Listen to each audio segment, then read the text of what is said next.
you please stand for the Pledge of Allegiance?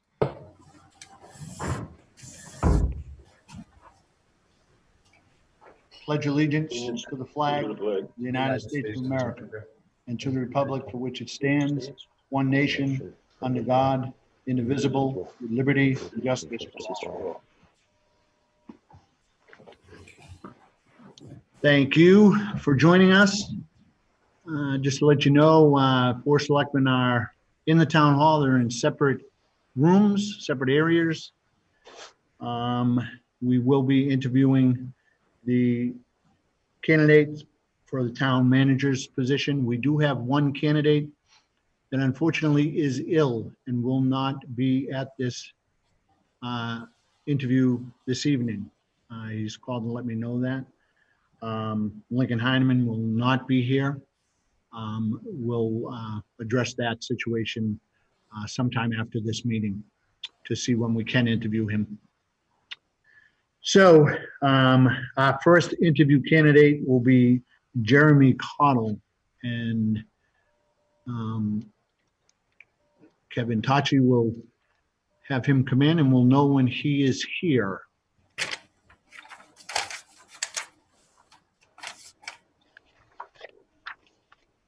Tom, do you want to talk a little bit about what the plan is, or?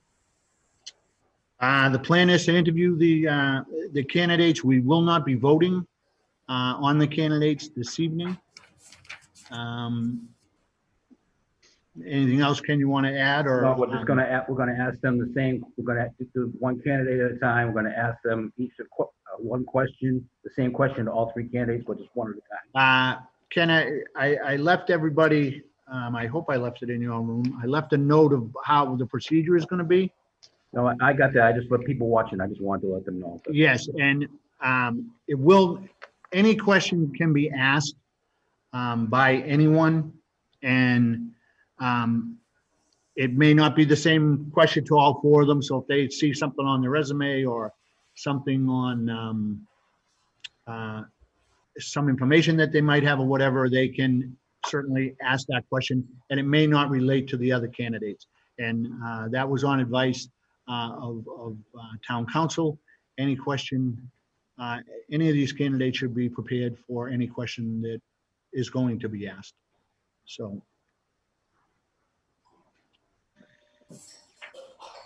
And I don't see Jeremy here yet.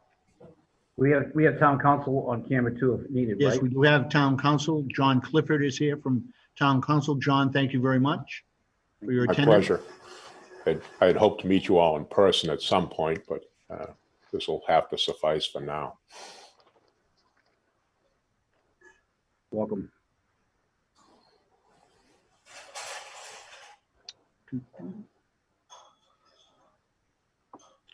We'll just wait a minute. I'm just going to step away for 1 second.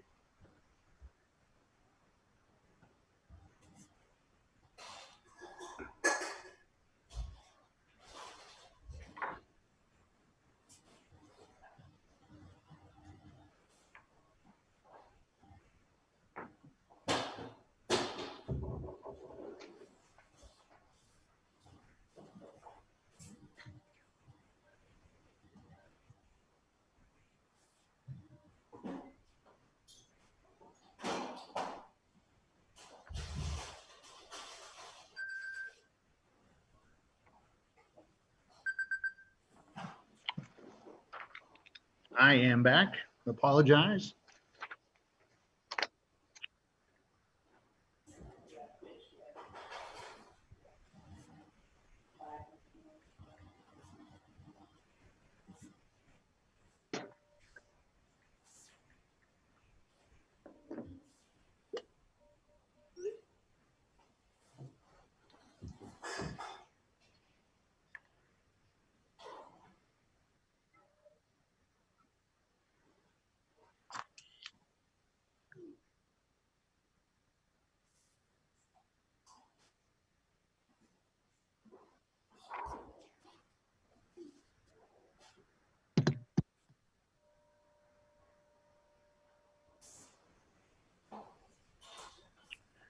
Just so before Mr. Claudel comes on, Caudle, I'm sorry.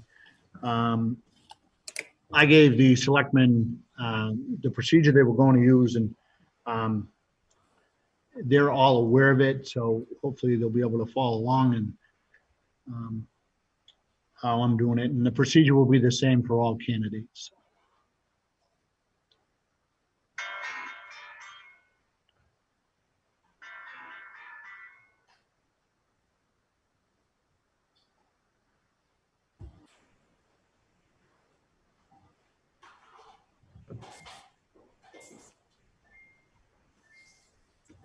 And again, I'll apologize because this is new for all of us. Hopefully those at home are not bored yet. Stay with us. We do have some interesting candidates.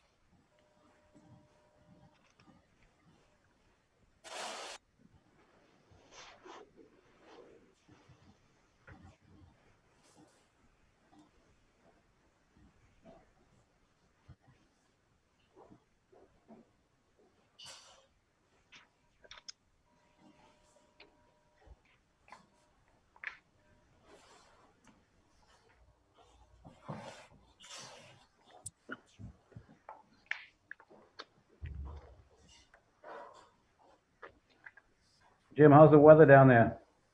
High 80s. Nice. Been raining here last couple of days. We haven't seen a drop of rain yet. It's bittersweet. You really can't do anything down here. Yeah. You know, everything's shut down. Posted a video on the Life in Abington page. They put a check stop at the highway coming into Florida looking for New Yorkers. It's amazing there, what's going on down here.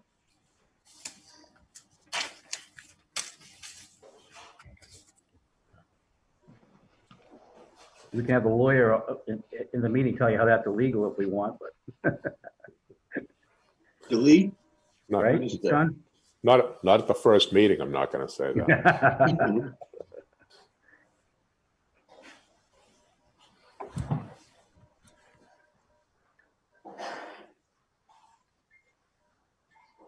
Okay, just so everybody knows that Jeremy he's working through a wireless issue.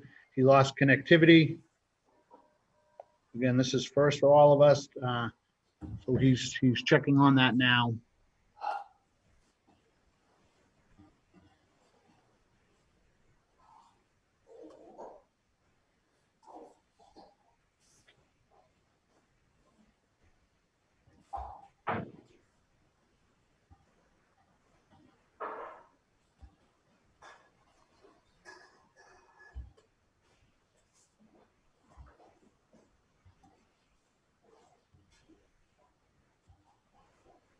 Tom, we will obviously not be voting tonight, right? We will not be voting tonight. That is correct, Ken. Thank you. Okay. We'll set up another meeting for voting. Tom, one question. Are we going to be limited to the questions we ask, or if time permits, will we be allowed to ask a second or third one? Oh, no. One of the things I did say in the note that I gave you is I'll make sure that all questions are asked by Okay. every selectman. If you got 10, I'm not going to worry about it. Hopefully, like I said, we'll try and keep most of them the same. But again, and I will circle back and check with everybody that before I have the candidate leave, that all questions have been asked. Thank you. But I would suggest the first candidate and all the way to the third, that again, you don't have to ask the same question to candidates, but try and keep along that line and remember that. So the next candidate, you try and follow the same pattern yourself. You, Tim, or Ken, or Kevin, or Jim. So. Hello. Hello. Is that Jeremy Cottle? Jeremy, I had a little technical difficulties. Well, that happens to all of us. I'd like to welcome you into the Zoom room, as I'm going to call it from now on. I'm going to ask you to introduce yourself, but first I'm going to have the selectmen introduce themselves. I am Tom Conley. I am the chairman for the Abington Board of Selectmen. Tim? Jeremy, hi, my name's Tim Chapin. I'm the vice chairman of the board. Tim, good to meet you. I'm Ken Coyle. I don't know, I'm just a member. Welcome. Thank you, An Tim. important member. Hi, Jeremy. I'm Jim Conley. No relation to Tom. Nice to meet you. Nice to meet you, Jim. Hey, Jeremy, Kevin Damasio. Nice to meet you. Kevin, good afternoon. My name is John Clifford. I'm Town Council for Labor and Personnel. Very nice to meet you, John. Nice to meet you. All right. So Jeremy, what I'd like to do is have you take a minute or two and give us a synopsis on your resume and why you applied for the job here in Abington. Absolutely. And I'd like to thank you for the opportunity. I'm excited to be joining you tonight. And I'd like to give a shout out to your search committee and especially Rich. They've done a fantastic job and it's been a pleasure working with them. So as you may have noticed from my resume, I'm currently the budget manager for a county that has a $188 million budget. It's my responsibility to prepare the budget in collaboration with our elected officials, county manager, department heads, and staff. We also have some very complex and strict local government finance laws here in Colorado that I had to master and get up to speed on very quickly. And I think that aptitude will be an asset to you coming to Massachusetts with some of the laws that you have, such as Proposition 2.5. So if you're looking for someone with a strong finance and budget background and an ability to master new and complex legal environments very quickly, then I'm the person for the job. Previously, I was the first full-time city administrator for a fast-growing community. The city council brought me on board to create modern management and HR accounting practices to jumpstart our economic and downtown revitalization. My responsibility was also to help my council prioritize and come up with a strategic plan. And another important responsibility was building external partnerships with the state and county government, with the school district, with the different private foundations and entities in the community. As I understand it, in Abington, you're not looking to create a professional organization from scratch like I previously had to do, but my hands-on experience and success in all aspects of running a full-service city will be an asset to you. The last thing that I want to touch on is why now is the perfect time for me to move from Colorado to Massachusetts. So I've spent the first 25% of my career building up my experience as a public manager. And I want to spend the next 75% of my career settling down, investing in a community, helping build my community up, mentoring my team, building friendships in the community. And from everything that I can tell about Abington, I could definitely see that happening in your community. So that's a little bit about my background and why I want to be your next town manager. Okay, thank you very much for that. We're going to ask you questions in order, and one question at a time, I hope. If somebody does have a follow-up to the question that they asked, they'll do that while they're interviewing you. Okay. Fortunately, or unfortunately, I get to be first. And my question would be right now with this COVID-19 crisis, what is your role right now in your job during this pandemic? My role right now is at the present moment, I'm looking at and trying to evaluate the budget impact of this pandemic on our organization. One thing that I've started looking at is revising our revenues projections. Everything that I'm seeing in the news indicates that this pandemic is going to, result in an economic downturn. We already factored that into our budget for 2020, but if we're looking at something like the 2008 recession, then I really need to revise my revenues projections through the end of the year and come up with a contingency plan that I can present to my administration and Board of Commissioners. So that's something that's really keeping me busy, fine tuning our revenues projections, looking at what our expenditures are going to be. We're still in the midst of this. It hasn't really hit us hard, but once we start looking at cases going up, I'm going to be working with my colleagues in the departments that are on the front line, such as the health department, to see what additional resources that they need, what additional federal funds are going to come trickling down, and what we need to do to incorporate that into our budget as well. So that's kind of what's keeping me busy at the moment. Okay, thank you. Tim? Hi, Jeremy. By this point in the process, I'm sure you've had a chance to familiarize yourself with the town of Abington's budget. From the outside looking in, what departments do you see might be underfunded? What line items possibly? Or what departments do you see could possibly be overfunded? And what can you do, or what do you plan on doing to address this? To be completely honest with you, I wasn't able to find your budget and financial statements on your website. Is it on there? Was I just not looking in the right place? It's on there, but it's not the easiest website to navigate. Okay. I'm not, based on that, I don't have the information to give an educated explanation of that. So maybe help me understand the question behind the question. And I think I could touch on how I've been able to handle these issues in the past. Are there certain issues that you're having or that are important to you, like capital improvements, employee pay, that sort of thing? No, it was really just looking for your opinion on that. But I mean, I can follow up with another question if that's okay. Sure, Tim, yes. And Okay. Thank you. We know the town manager position is not a political one. It's not one you run for an election for. Correct. But how important, if at all, do you feel that it is for the town manager to integrate himself into the community? And what steps will you take to do this? I think that's vitally important, especially in a smaller community as Abington.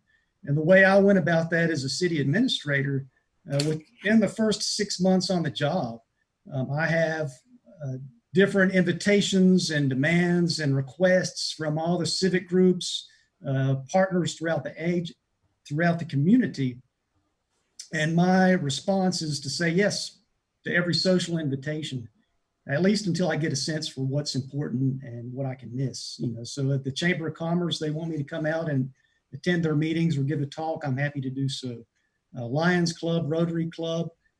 I was a part of both clubs and active in both as a city administrator. I love to get involved in some of the civic groups in your community. I've pounded pavement quite a bit, walked around downtown. Within the first month on the job, I popped in, introduced myself to all the merchants in our central business district, started to have a conversation with them and to get my cell phone number out there so that people could call me whenever they needed me. With our school district, they were a big partner for ours, so starting to build those relationships and make those connections. We also worked very closely with the county government. So within a month's time, I had went out and talked to our major partners with the county and had lunch with the deputy county administrator, and also reached out to our municipal association and our local field representatives so that I could start networking with other professionals throughout the state. So I imagine that, with COVID, it's a little different. I imagine we'll be doing a lot of stuff via phone and video conference, but that's a general outline of my approach. And, I would echo what you said. The town manager is and should be a major visible part of the community, and I'm prepared to do just that. Thank you. Ken? Before I ask my question, can I just do a follow-up on Tim's first question to Jeremy? Would that be all right? Yes. You mentioned about the website, Jeremy, not being, and we talk about it a lot, the website. Do you have any recommendations? You've obviously been to the website because you couldn't find the information you needed. Do you have any ideas for improvement with the website, I guess? I'd love to have a conversation about that right off the top of my head. I can't think of anything specific, maybe some tweaks to the sitemap. That's one success that I had in my city administrator role is we had your website's not out. You have a really good website. It's not outdated at all, but ours was. It looked like something that was coded in the 1990s. And my role was to lead the project to redesign that. Also included in that was a logo redesign and a branding project as well. And we also, my responsibility was to start our social media, Facebook, Twitter. I made sure all of that was integrated into the website, and I maintained our social media presence. If I were to recommend anything to you, I think there's an opportunity there to beef up your social media, to get information out to your citizens, to engage with them. It was also an effective way for me to get good positive news out to our news media, our print media and broadcast media. I got a lot of interview requests based on things that they saw from Facebook and Twitter. So if I were to make one recommendation, that would be it, but it's certainly within my wheelhouse. Thank you. My question is, if you get the job, after working on this job for 1 year, what will people living in Abington likely say about you? Please share one positive and one negative comment they'll think about you. That's a really good question. And I think that they would say that I'm open, that I'm willing to have a conversation when somebody wants to stop by town hall to talk to me. My door is open. Whenever somebody wants to talk on the phone, I answer the phone. I don't take messages. If somebody calls and I'm not busy, I'll pick up the phone. I'm happy with everybody having my cell phone number in town. I've been there, I've done that. You know, I know what it's like to get phone calls from everything from barking dogs to overgrown grass. And that's one of the things I enjoy about the job is interacting with the citizens. And in my recent performance evaluation, I asked my boss the same question: what do others say about what it's like to work with me? And that's exactly what he said. He hears that the feedback that he hears is that I'm open, willing to talk to people if there's a problem, to work together on that as well. A negative comment, that's a tough one. I think that as a new town manager, there are going to be a lot of expectations and probably a lot of pent up demands and a lot of frustration.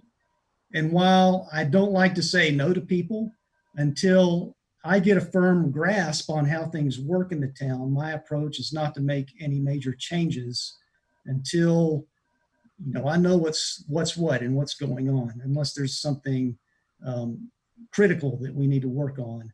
So one thing might be that a response that, you know, give me some time to put a plan together and figure all of this out. So that's one thing that I might anticipate. Thank you, Jeremy. All set, Ken? Yep. All right, Jim? Hi, Jeremy. Nice to meet you. Nice to meet you, Jim. My question is, in the event Abington finds itself in dire financial straits, would you resort to layoffs to help help equal out the budget? That really depends on our financial condition. I'll give you an example. In my city, whenever I came on board, we had, you know, I looked at our bank statements for the past 5 years every month, and I plotted our ending bank account balance. And the trend went like this. And we were at our lowest cash position in my city clerk's memory. I was very seriously concerned that we wouldn't have enough cash in the bank until property taxes came in to meet payroll. And I was very concerned.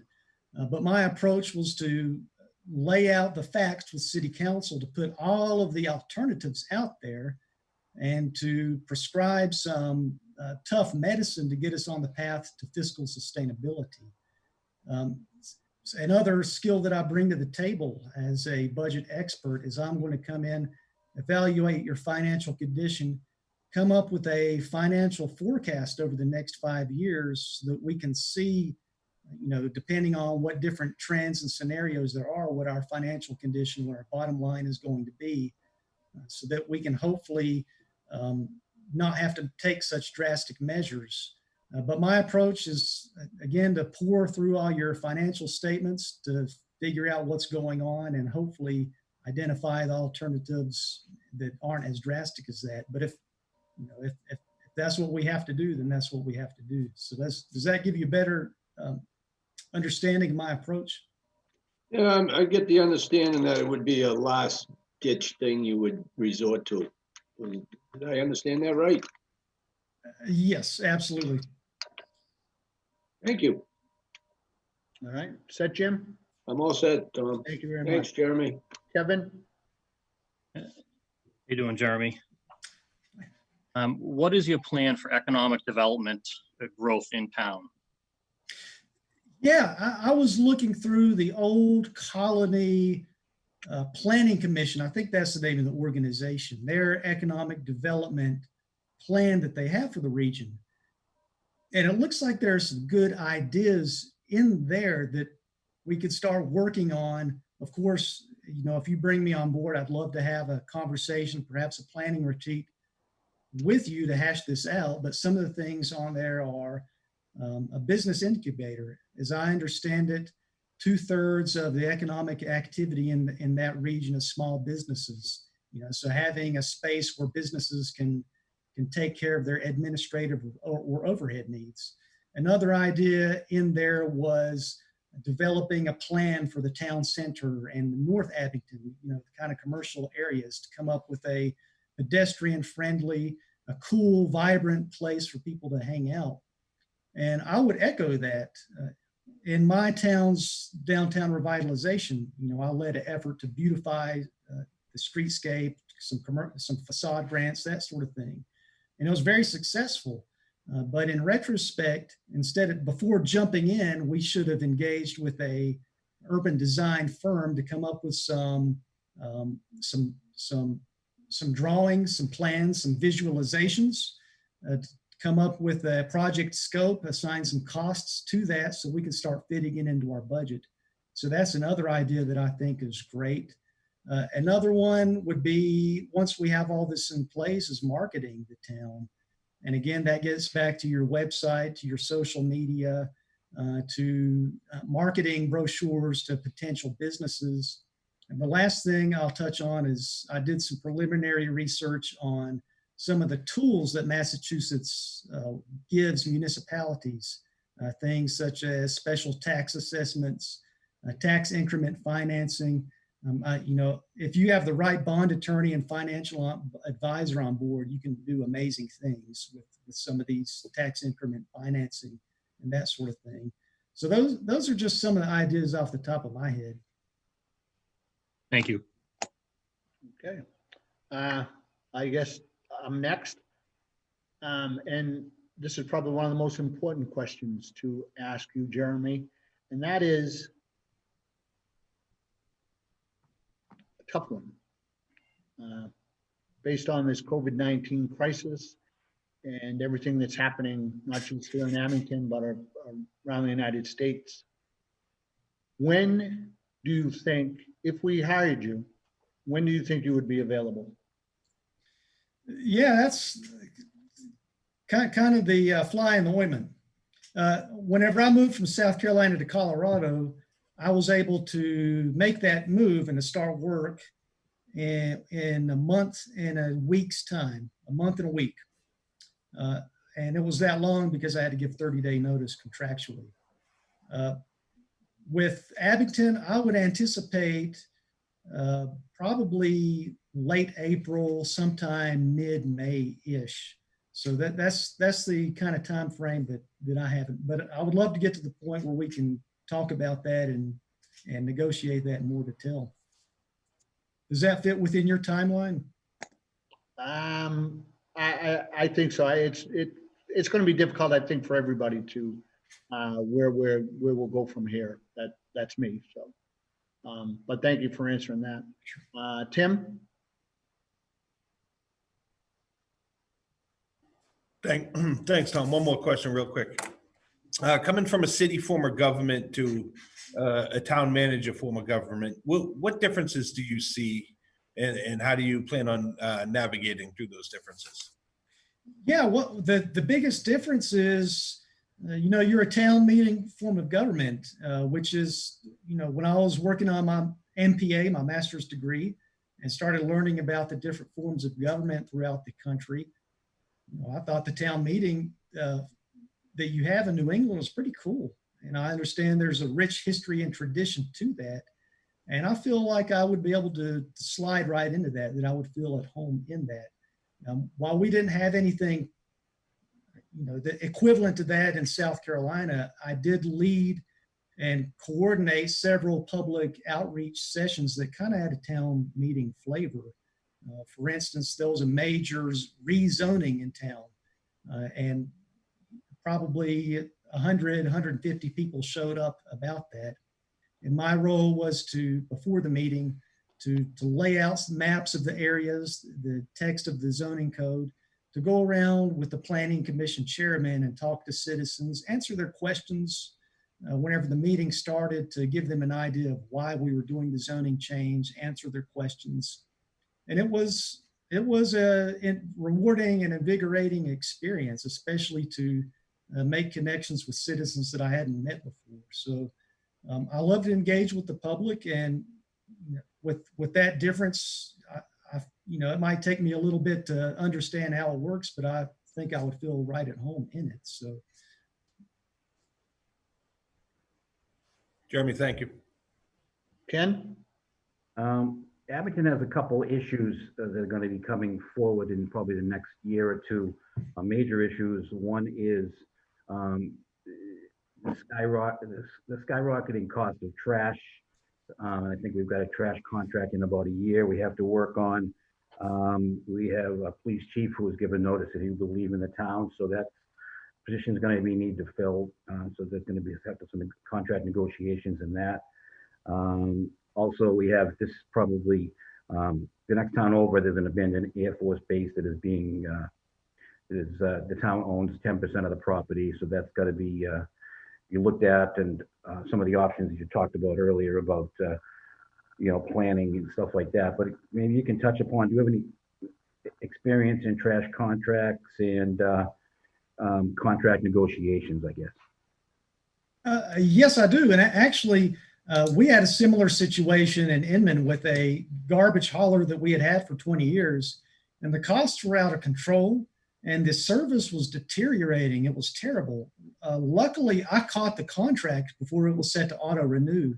I turned in notice to them, bid it out through competitive sealed bids, and negotiated pretty much from scratch the contract with the new hauler. And you might think it's kind of silly, but whenever we got the new trash cans in, these old trash cans were 20 years old, nasty looking, that sort of thing. But whenever you get new trash cans in, I don't know, it really makes the city look a whole lot better. So that was a huge success. And I think it was 8.4% cheaper per household than our previous hauler, and the service was a whole lot better too. So I've absolutely done that. As far as contract negotiations, hiring staff, I've never had to hire a police chief before, but I have hired several police officers and others, town staff, and I've negotiated my fair share of other contracts. One of the biggest ones that I worked on was a jail medical contract when I worked at the sheriff's office, a $2 million contract. It was very complex. And one of the successes that I had in working with the business owner, who was also the chief medical officer, was putting provisions in there that spelled out, first of all, a 5-year schedule of what that contract price would be every year, so that we had some predictability within our budget. So that's my experience when it comes to contract negotiations. Thank you. Okay. Jim? Just a real quick question. Do you have experience with building new buildings within the town?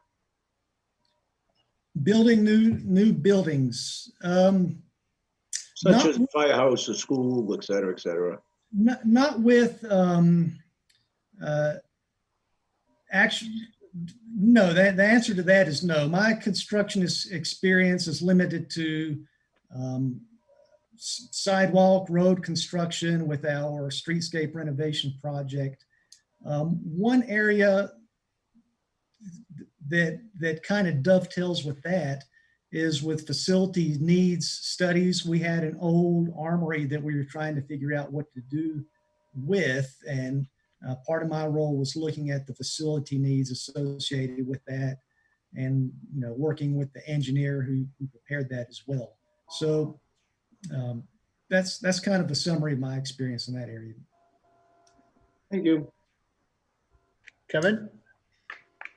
Yes. So Jeremy, once we hire a new town manager, I'd like to see them zero out the budget and rebuild it, if you will. I guess my question would be, can you give me your thoughts on how you would do that? How long you think you would expect it would take to rebuild, and how far out would you fund it in the process? Okay.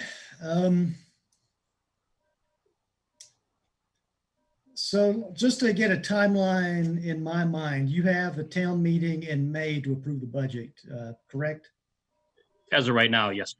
As of right now, barring any COVID changes, that sort of thing. So I would be coming in at the tail end of the budget process as we're starting our planning for the next budget phase for it would be 2021, 2022, correct? Correct. So the first thing that I'm going to do, and the same approach that I've done in my previous roles, is look through your financial statements. I'm going to prepare a 5-year analysis of our financial condition, our liquidity, what our key salaries, overhead expenses are, what impact that's been having on the budget, our contributions to capital projects, our revenues per capita, adjusted for inflation, our employees per 1,000, just to get a feel for our financial condition. I'm going to look at your accounting system, because that has the information that I need to delve into the detail. I'm going to master that and figure out how to get the data that I need, looking back 5 to 10 years or so I can start preparing some trends. And then in Inman, we didn't have a budget process at all. We didn't even have an adopted budget. So my role was to create the forms and the process that department heads use to fill out to prepare their request.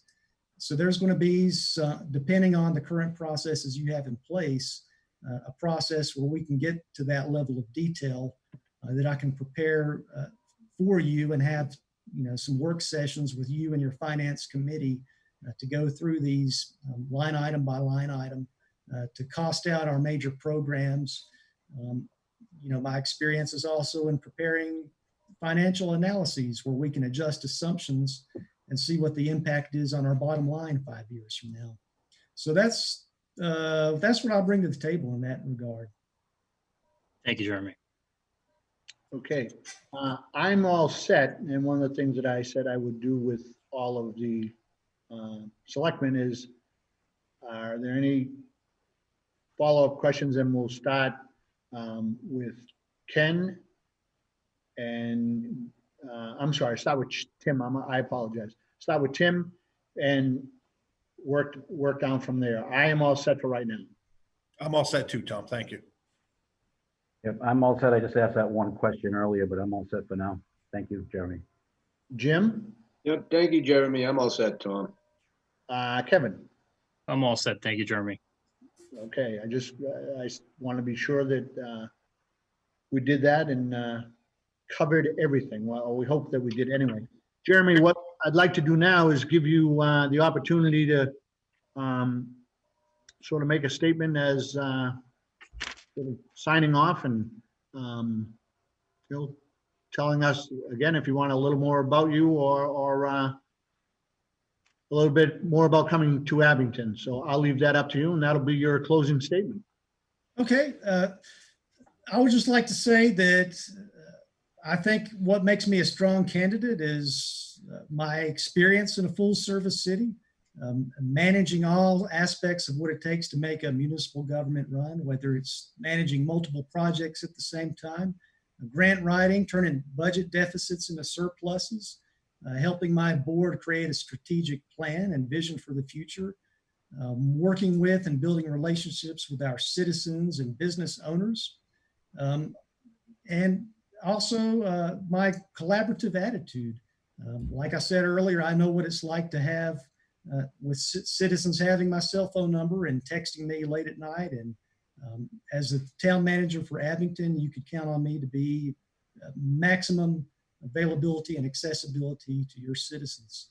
The last thing I'll say is Abington looks like it has a ton of potential, especially looking at your economic development and your goals around that.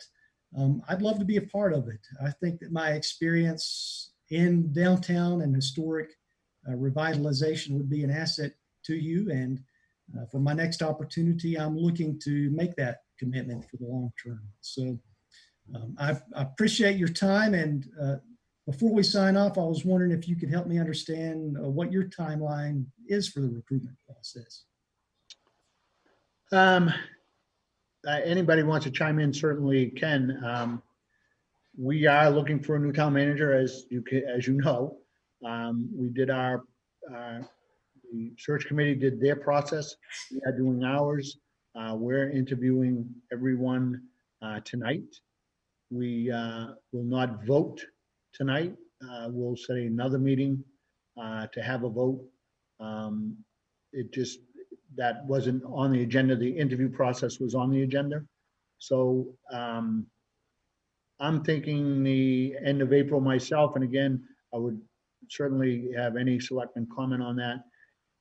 As you said, the end of April or mid-May. And that depends, as you know, Jeremy, on this crisis. It could change tomorrow. Hopefully it won't, but it could change anytime. But again, any selectman that wants to chime in about a timeline, or if you think it's different than what I just said, please do. Anyone?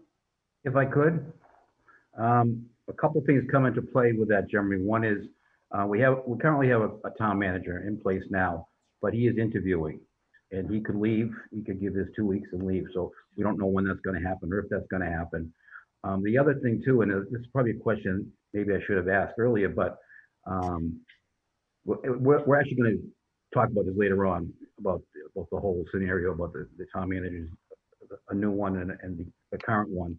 But I guess the thing that I want to ask is, would you be against, and I'll ask all the candidates this, and to be honest with you, I was on the last town manager search committee, and I kind of asked this question, 9 years ago, whatever, but would you be threatened or against working alongside with the current town manager? I would welcome that opportunity. Absolutely, I would welcome that. Okay. All right. I just wanted to throw that out there. I'm going to ask all the candidates the same question, because that some people may feel threatened, and so I just wanted to ask that. I want to be fair to everybody. So thank you for your honesty on that. Very good question, Ken. Thank you. Again, anyone else commenting on timeline or anything? I would, Tim?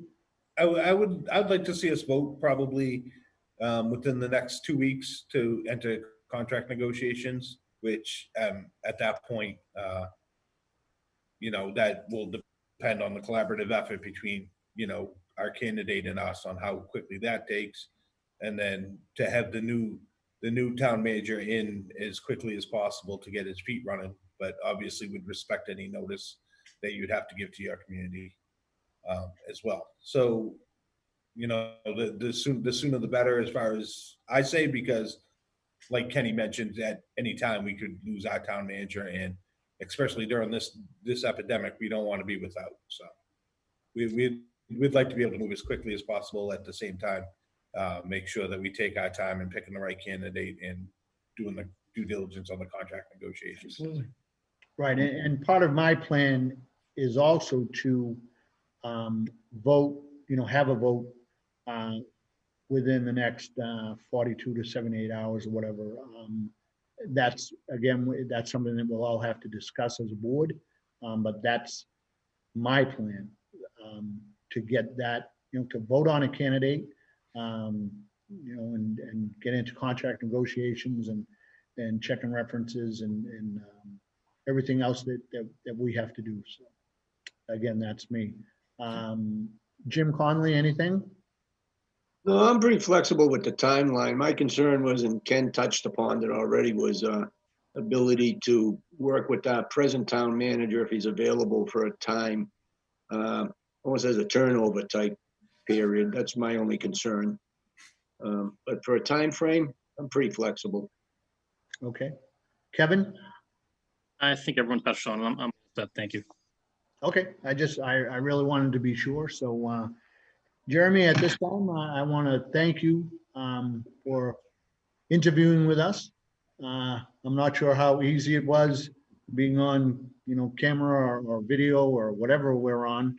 But I do appreciate you taking the time, and I wish you a lot of luck, and we will talk to you soon. Gentlemen, I appreciate the opportunity, and I'd love to have the chance. Thank you very much.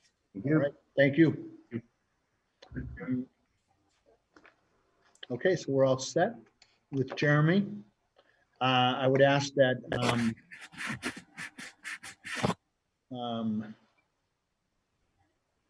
Kevin Tachi get in touch with Scott Lambiase and invite him in, unless did anyone want to take a break or anything, a 5-minute break, or I'd rather move right along, so. Okay, Ken will move along, okay? Yep. All right, Ken? Yep. All set, okay. Jim, I saw the thumbs up. Kevin, you're all set. Kevin, right? Yes, all set. John Clifford, how are we doing, Mr. Clifford? You're doing great. It's a good adjustment to the new format. Not easy, huh? Thank you. That is true. Thank you, John. I appreciate that.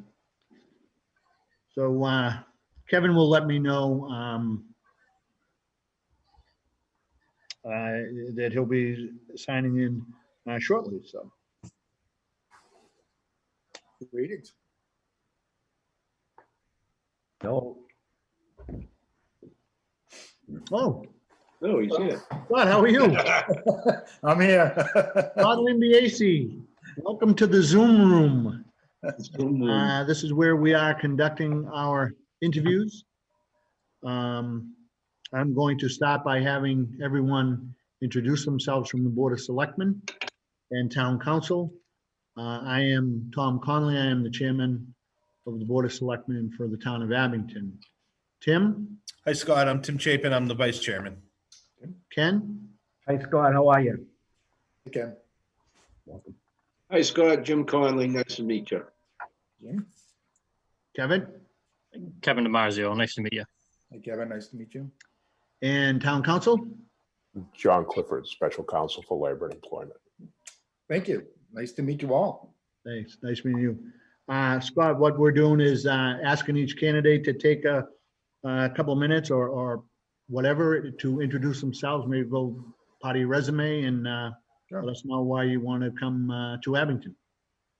So, Okay. Well, thank you. Again, thank you for having me. I truly appreciate it, and I appreciate the amount of work that you're going through here too. I know it's a long process. Sometimes being on that side is as hard as being on this side. But so my work experience, I've been with the town of Duxbury for just about 15 years now.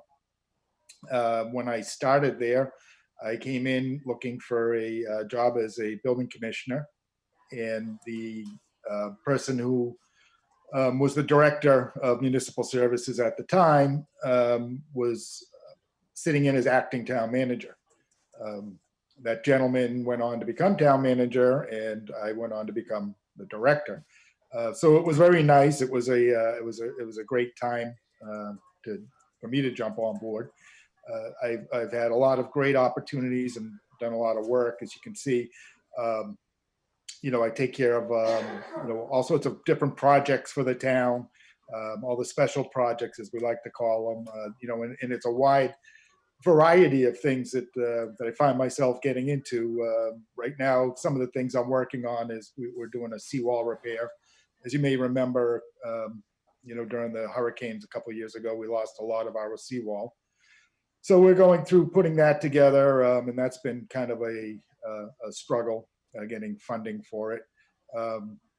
Working on a bridge repair. We have one of the longest wooden traveled bridges in the country that goes out to our Powder Point Bridge, which goes out to the beach. So we're in the process of coming up with some repair schemes on that. I'm working on a cell coverage plan. We have very poor cell coverage in the town, to the detriment of a lot of our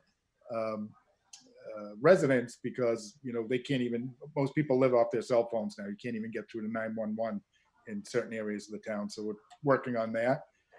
An affordable housing production plan. We're constantly working on affordable housing and historic preservation. I don't know if you want me to keep going on, but I'd be happy to.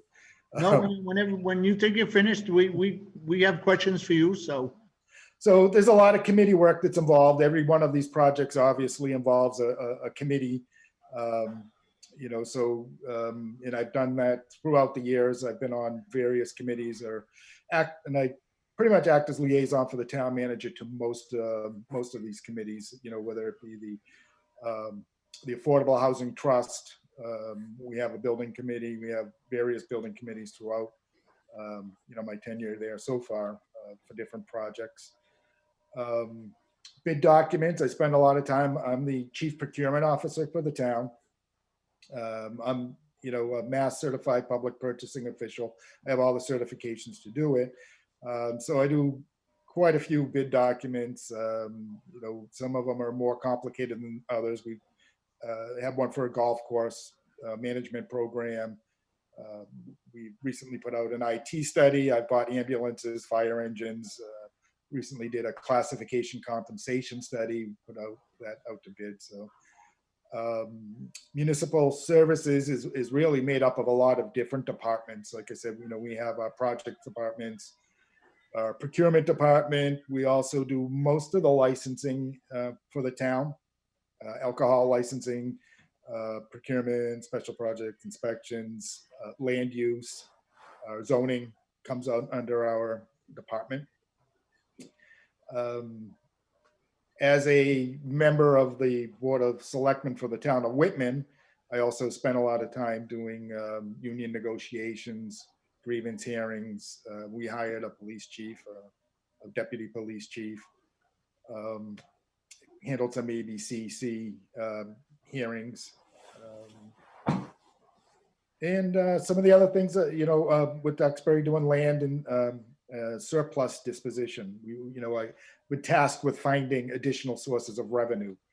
So one of the things that I've come up with is, finding some properties that would answer the issues of our cell coverage and bring in some revenue for the town. So I actually put in some really good bid documents that we ended up finding a piece of land that was very attractive to some cell companies. And we ended up with a nice use agreement with them to build a cell tower. So, I'm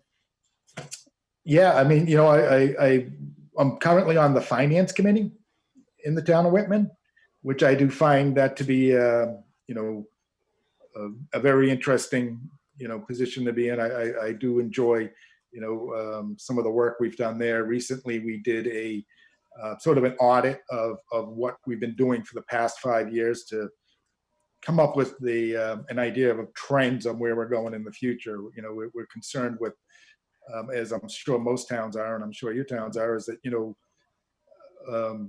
revenues are only going up at such a certain rate, and your expenses are going up at a greater rate, and at some point you're gonna have a problem. So we wanted to look in early and just see where we were going with that, and it brought up some really good information for us.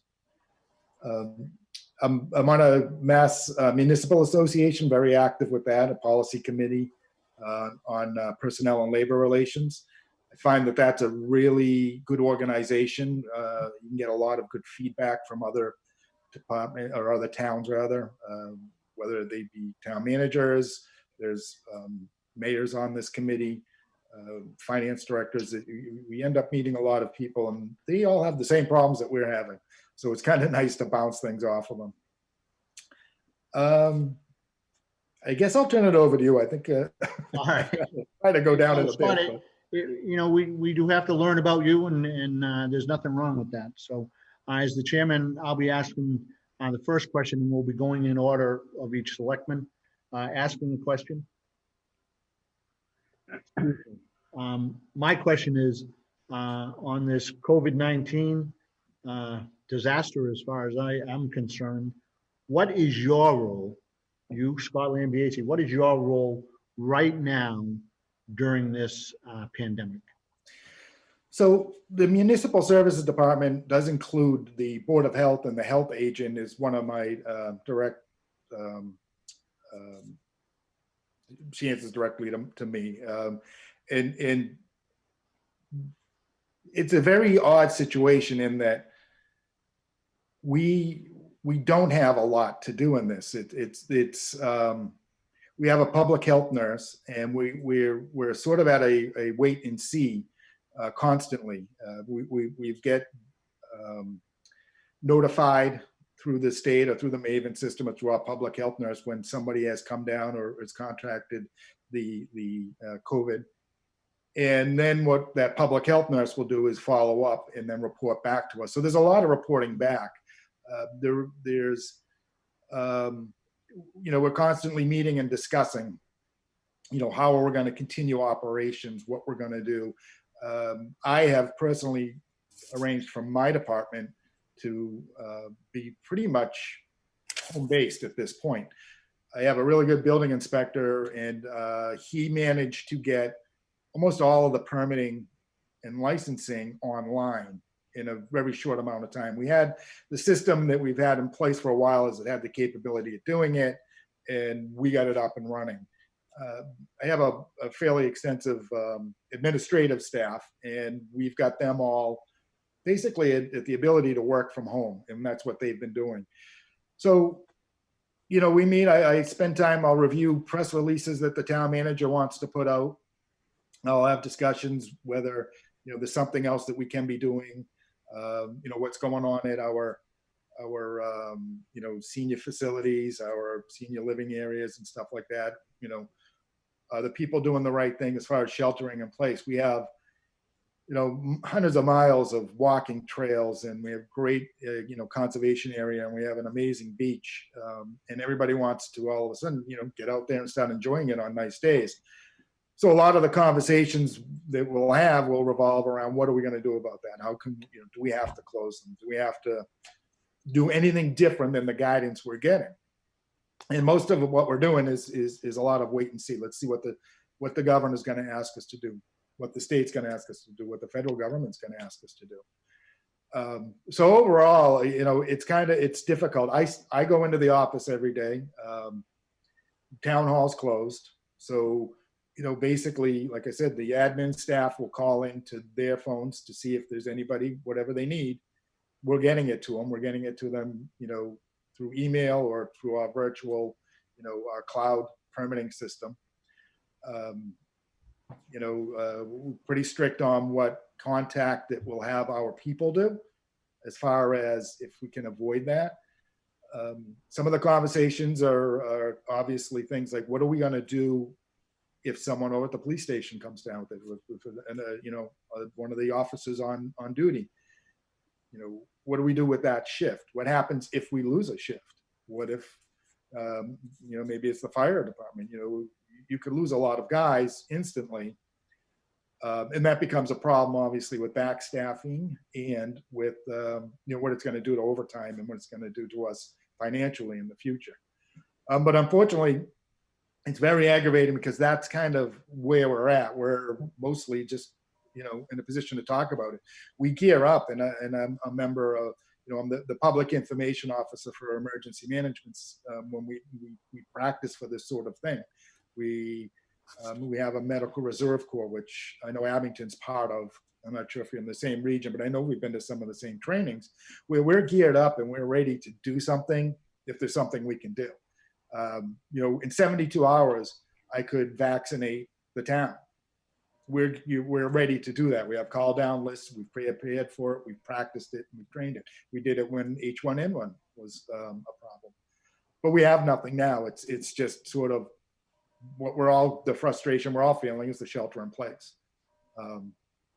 So yeah, my role in it is administrative and advisory, and I'm there for the town manager when he needs to, like I said, bounce off a press release that he wants to put out, or we're trying to get the numbers for the day, or find out if there's anything coming up from the Department of Public Health that we need to talk about. Okay, Scott, thanks. Tim Chapin. Hey, Scott, thanks for joining us. Thank you. Hey, by this point in the process, I'm sure you familiarized yourself with the town of Abington's budget. From the outside looking in, on paper, what departments or line items strike you as possibly being overfunded? And what departments or line items strike you as possibly being underfunded? And do you have a plan to address those? I looked at some of the numbers. I mean, they seem to be somewhat online with other towns. It's hard to say. I mean, comparing it to Whitman, sometimes if I just look at the numbers quickly, it almost looks like education's underfunded. But if I compare it to Duxbury, it's not. So I think my thought would be, I would, and obviously with everything that's going on, looking at the budget and looking at your revenue projections. And in the past, I mean, when I look at your revenue projections, like everybody else, you're fairly conservative. You're very conservative, and the revenue typically comes in higher. But I don't know what's going to happen now with revenues and things like that. So, I would say the first thing that I would do is ask each department head what's going to happen if there is a revenue shortfall, and what are your plans? How does it affect your department? And that's kind of one thing that we recently did in Whitman. We reached out and we said, listen, if we have to level fund you, or if we, needed to do a decrease, where is it going to affect your department? Is it in labor? Is it in, is it a project? Is it a purchase that you're going to have to put off? It's difficult not knowing what I don't know. But I certainly would say that, we'd have to come in and sit down and sit with each one individually. I mean, your police numbers are lower than both the Duxbury Police Department and Whitman Police Department. Your fire department numbers are pretty much even with what we're doing in Whitman.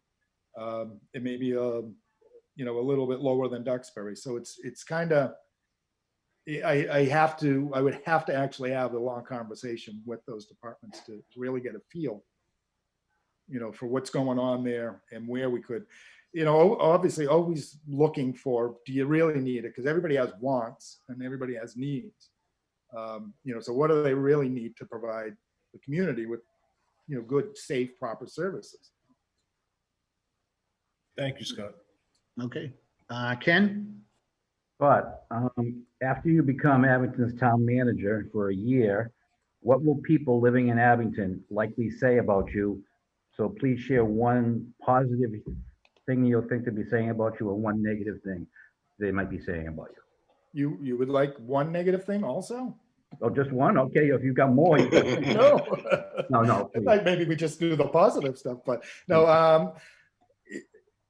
Again, meeting with everybody and finding out what the needs of the community are will go a long way.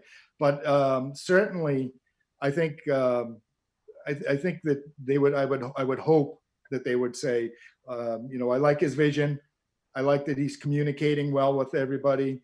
I like that he's engaged in what's going on in the town, and that he has a presence, and that he makes us all feel like we're being heard and listened to, and that we all, you know, matter. If there was anything negative, I would hope it would just be something to the effect of, well, you know, I wish he didn't have to cut out half of the streetlights, but we did have to save money. So, but I would like to avoid any negative talk, especially after just the first year. Believe me, it's going to happen, but I know. There's always a few. Yep. Thank you. All right, Jim? Yeah, hi, Scott. Nice to see you. In the event Abington finds itself in dire financial straits, would you resort to layoffs, and what would your criteria be to do so? Listen, at some point, if things came that bad, you know, and you have to do what you have to do, I would exhaust every option possible. For certain, the employees of the town are if they're anything like they are in Duxbury or in Whitman, they're the lifeblood of the community. Some of them, or a lot of them, even come from the community, and they care. I know.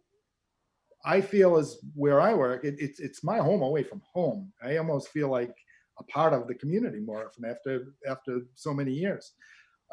So what I would do first is I would again approach all the departments and say, what's going on in your department as far as is anybody getting near retirement? Are you looking? Is there people that are going to be coming off the books that maybe we can avoid replacing? Because we obviously would want to start there. When you're doing layoffs, the problem with the layoffs and you know, paying unemployment and stuff is you have to lay off a lot of people before you can really feel a good financial effect of it. And then if you're dealing with unions, you know, you lose a little bit of control over who you're going to lay off and when you're going to lay them off.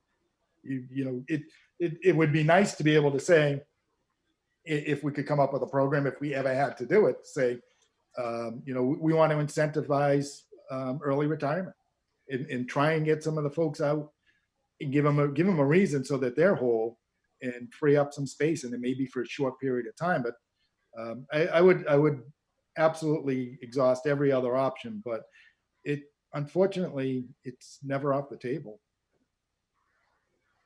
Thank you. Okay. Kevin? Good evening, Scott. What is your plan for economic development and growth in town? We have a small town. We have 2 centers, North Abington and another center. What would be your plan as town manager?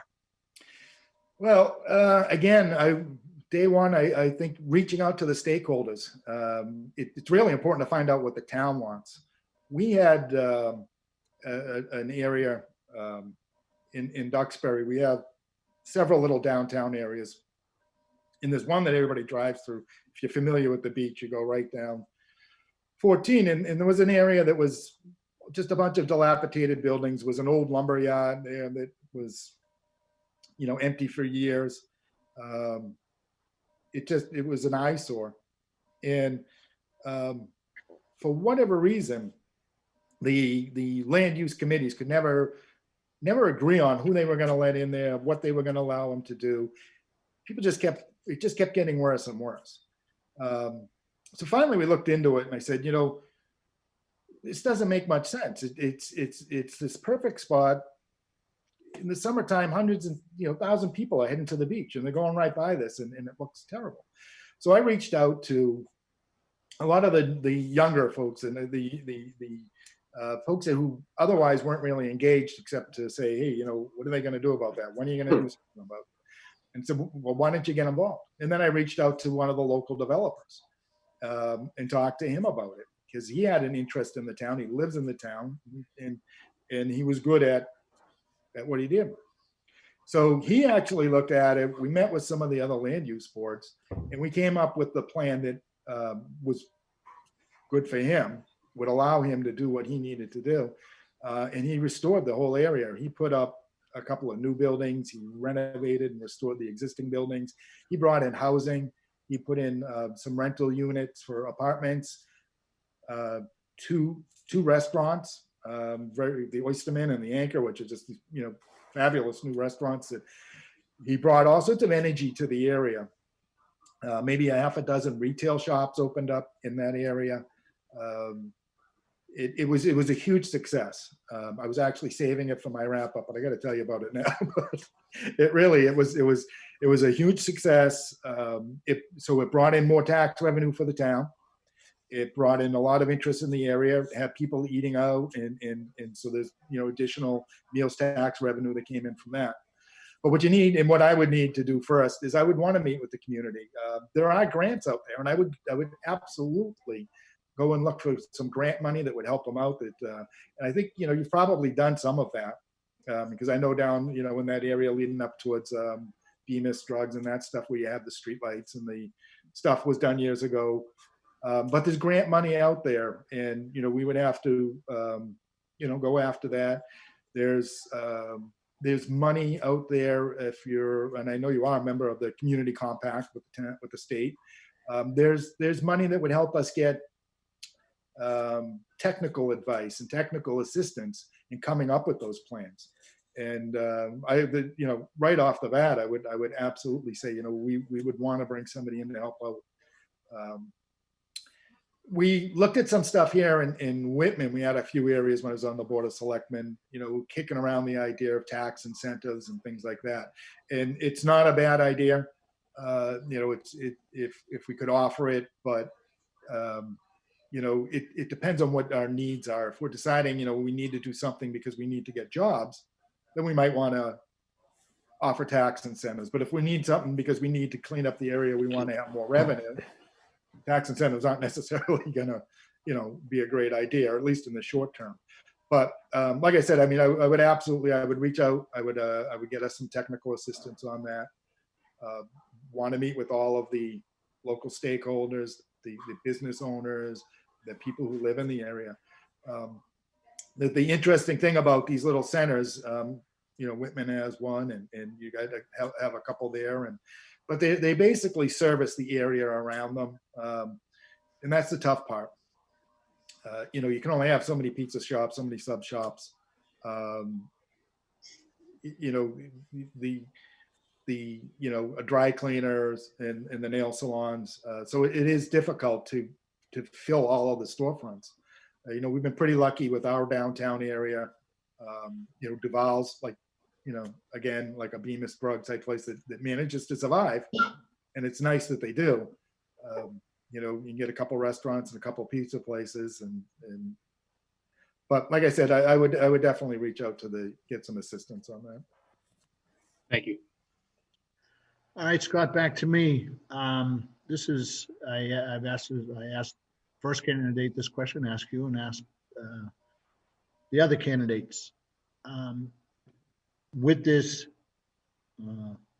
COVID-19 epidemic or whatever, when do you think, if we hired you, when do you think you would be available to come to the town of Abington after negotiations and all of the hoopla that we'll go through? Well, I would say, the minute you vote me, or if I'm so lucky as to be voted, I would not hesitate. I would probably be on the phone with Mr. LaFond within a couple of days, and I would want to have a meeting with him, even if we haven't ironed out all the details yet. I really would, you would have a presence from me almost immediately. I'm within a mile of Town Hall. And with today's technology, it's pretty easy to get together for meetings. So yeah, I would actually, within days, I would be talking with him and reviewing his budget that he prepared, the budget, discussing revenue projections with him, reaching out to the other department heads again to see what effects that a revenue shortfall would have on their budget. Within a couple of weeks, it'd be a very strong presence of that, but certainly by the end of the month, you would have me 100%. But I would be in there within a couple of weeks. You would see me quite frequently, if not. That's letting excuse me, but that's letting Duxbury know whatever. And Yeah, and you know what? I've had this conversation with the town manager very recently, because my concern was popping something like this on him. I would, and he's well aware, and we've discussed it, that I would absolutely be available. But I mean, and I would say to you though, there may be some times that he's going to call me and he's going to need me, and I'm going to have to answer the phone as the transition goes through. But yeah, you would have me pretty much 100% within a month, but certainly a very heavy presence long before that. okay, thank you. Tom, that kind of leads up to a follow-up question, the same question that we asked the first candidate, and that is, if you were chosen as the Abington town manager, would you have an issue? I'll go back to it. The current town manager, Rick, he could leave. He's applying for other positions, and he could leave, any day now. But if he does stay, would you feel threatened if he was on with you for a while to help you? I mean, it sounds like you wouldn't be, because you sound like reaching out to him right away. But that's an option, especially during the budget season. I just didn't know how you felt about that. No, not at all. I mean, I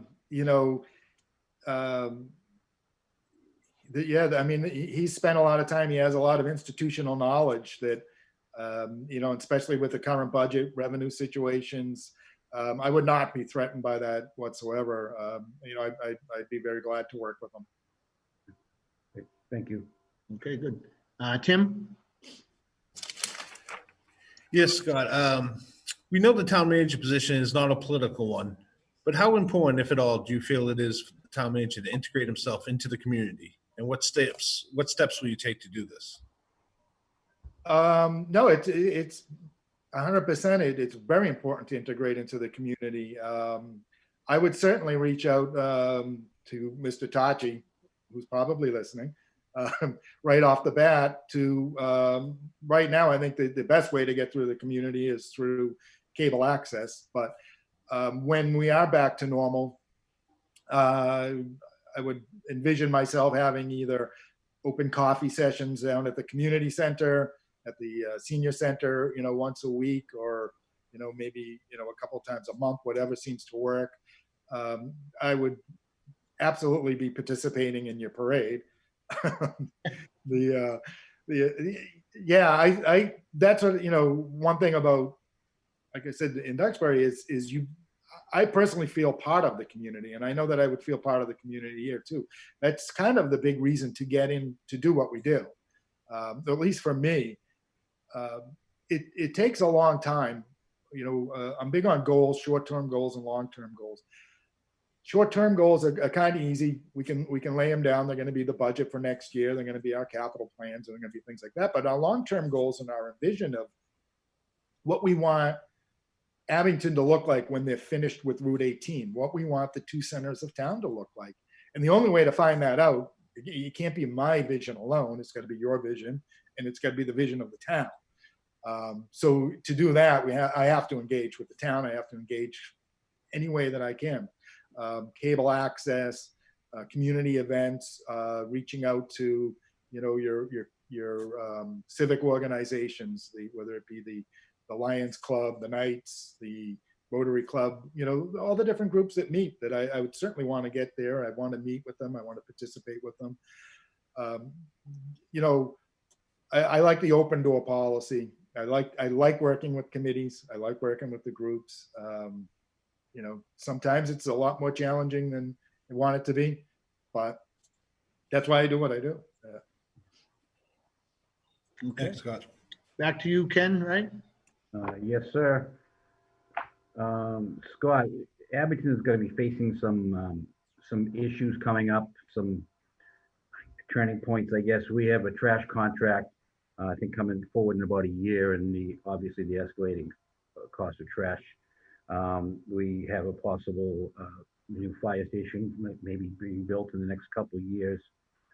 And what did I mention before? I forget what the other one was. Oh, police, our police chief is probably going to be retiring soon.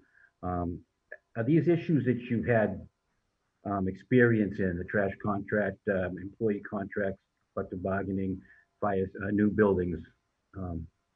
That's my question. Yeah. So at one point in time in Duxbury, we had a public safety building committee. We needed a new fire station and we needed a new police station. And it was an extremely dysfunctional committee. And I hope nobody from Duxbury is listening. But my task was, hey, go straighten that out. We've gone through 2 town meetings and nobody's approved them to do anything because they keep arguing about what they want to do within the committee. So I went and I said, hey, to the committee, town manager sent me, we're going to get this done. We're going to get it done at next year's town meeting. So what are the problems?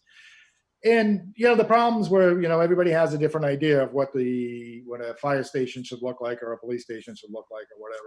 And the company that was doing the study had pretty much exhausted all of their what they were liable for doing and helping them with. And they were kind of, hey, look, we've done this 2 town meetings. You guys haven't decided on anything. We're done. So what I did is I got them together to figure out what our differences were and where we were stuck. And the big sticking point was half the committee wanted to have a co-located police and fire station in one spot. What they didn't realize is we just didn't have room for it anywhere. None of our existing sites could fit the building. And no matter how they tried to stack it, they tried to do this, it wasn't feasible once we ran the numbers. So we got them off of that. I found a nice little piece of land next to the dump that we could put a police station at that created a really nice campus for all the town buildings and all our town services. And I knew that the town would enjoy that. They would appreciate having everybody sort of in this one area, but we also would end up with separate buildings. So we did it. We also, I knew there was a number, we're hitting the town with 2 projects at the same time. And I knew that there was a number that was going to be acceptable. And I asked the right people, where is the number? Where can we figure out what we can present to town meeting to get this done? So somewhere around 5 million for the fire station, 6 million for the police station. So we put a plan together and we got it done. As soon as I was done, and actually I think we broke ground probably before I was done with the fire station, we broke ground on the police station. And I'm glad to say both of those projects we got done under budget, just slightly, but we got them done under budget and we got them done on time. We got them done when we said we were going to do them. They were very well received by the town. Everybody was very happy about it. The town manager was very happy, which made me very happy. And like I said, it was really, it was a big matter of focusing the committee and then focusing the needs and again, culling the needs and the wants, what is it that you actually need? Because I know that the chief wants his own private washroom and he wants his own private closet, but square footage costs money. So can we maybe shrink that office down a little bit? And there was stuff like that, but we got it hammered out. And we got it built. We got 2 of them built. Matter of fact, I built a crematory right after that. And experience in trash contracts at all? We did. I did negotiate with the town, with Whitman was involved in them. They are exempt from 30B, but obviously you want to price them out. It's just right now it's very difficult. I mean, trash, it's the recycling. Nobody's recycling anymore. And that's where your money's going to be, so yeah, I can have some experience and I'll, I would certainly be able to put together a document that we could use as a bid document, but yeah, it's difficult right now. It really is. And it is going to continue to escalate. There's no, unless somebody comes up with a better way to deal with the recyclables or to sort this stuff, the prices are just going to keep going up. Yeah. And I know, do you use Republic? Is that who I've seen in town? Yes. Yeah, it seems to be where everybody's going. And to be quite honest with you, if that contract's up in 2 years, it's anybody's guess on where the prices are going to be then. All right, thank you. And I think you had one, was there? Police chief, I think you Yeah, mentioned earlier you had so- some experience in that. Yeah, it was interesting when I first started in Whitman, on the Board of Selectmen, the police chief who had been there decided that she didn't want to be a police chief anymore, and she asked to be demoted to the rank of lieutenant, which, against my best judgment, they did. And we ended up in that case, we went through a search, and we're civil service there, so we did all the appropriate stuff, but we ended up, I was involved with hiring a police chief and then a deputy chief. And then I was involved with the issues that followed through after we made promised somebody a job in a union position and negotiated outside the union. So we had to fix that. But yeah, actually in Duxbury, right around the time that we were building the police station, the police chief left. And I had very minimal work with the committee on that in Duxbury. But since then, they have actually hired a second one. So I do have some experience. And I did negotiate the contracts in Whitman with both the fire chief and the police chief on a couple rounds. Thank you, Scott. Okay, Jim? Well, my second question was going to be about your experience in constructing municipal facilities, and I think you've answered that both in your opening statement and with Ken's statement, so I will send it on over to Kevin. Okay. All right, thank you, Jim. Thank you, Scott. Tom. Kevin? But so once a new town manager is hired, one thing I would like to see, I don't know how the rest of the board, but I'd like to see the budget be zeroed out and rebuilt, or something along those lines. How far out would you fund a budget to do this, and how long do you think it would take? What would you expect out of it? And can you give me your thoughts on that process if you did it? I'm not sure I'm following you on zeroing out the budget. You mean you want to have just a level funded budget for a year, or follow? Yeah, a new town manager coming into town. I want them to dig right into the budget and almost rebuild it. Yeah, I mean, like I said, I would immediately look at what the current budget is in revenue projections. I have, obviously some concerns about what's going to happen with revenue that's going to severely affect that budget. But I would get into your budget season a lot earlier than you probably used to. I would want to, like I said, meet with the department heads and look deep into their budgets and where they're at.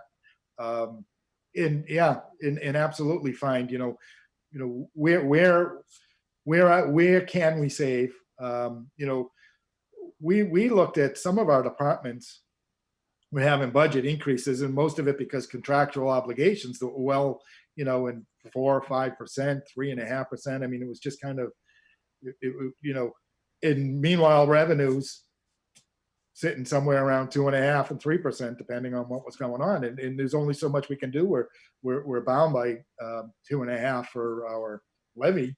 So it is something that I would want to do similar to what we did there, is sort of a look back over the past 5 years that, hey,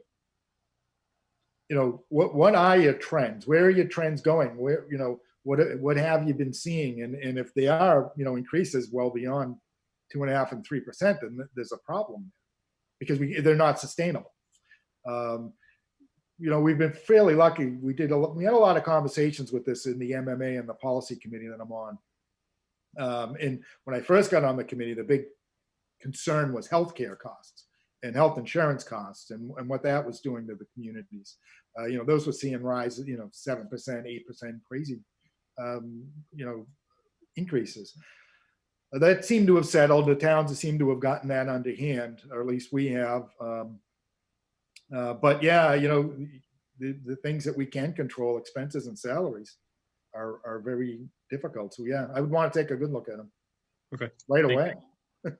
Kevin, I'm just going to Yep. step in for 1 minute, and I'm not trying to answer for Scott, but I sort of, because we're on television, I would like you to sort of explain your question almost to the public. That being, Scott mentioned a level funded budget. You're saying a zero budget. What I'm taking from that, and I'd need you have explained to me, or again to the public that's listening, zero meaning everyone comes in with no money, zero money, not level funded, zero money. The school department has zero, fire department zero, highway zero. Then you would ask, or you're thinking a town manager start building a budget from zero. Again, I want to be clear, and I'm not trying to clarify that for Scott. I want to clarify it for the public. So correct. So the idea would probably be that by the time a new town manager is hired in, this current year's budget has been passed through town meeting. So we'll have a budget, but the idea is that they'll be funded, and that's why I asked how far out would you fund it?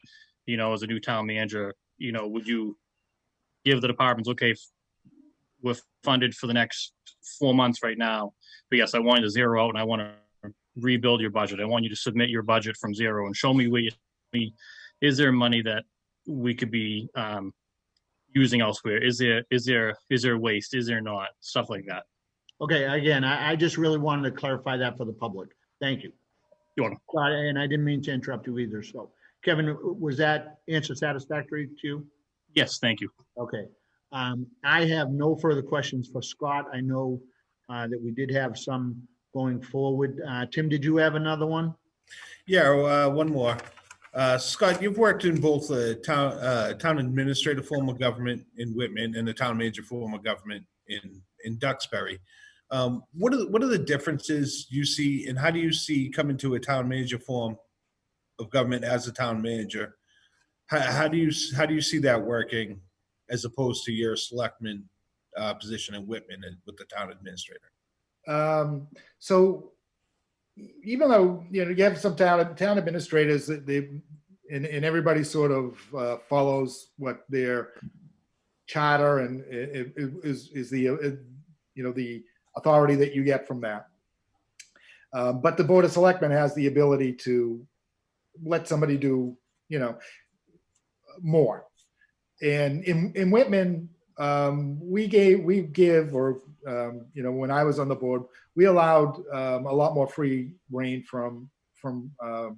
Lynham, in so much that, he almost acted as a town manager.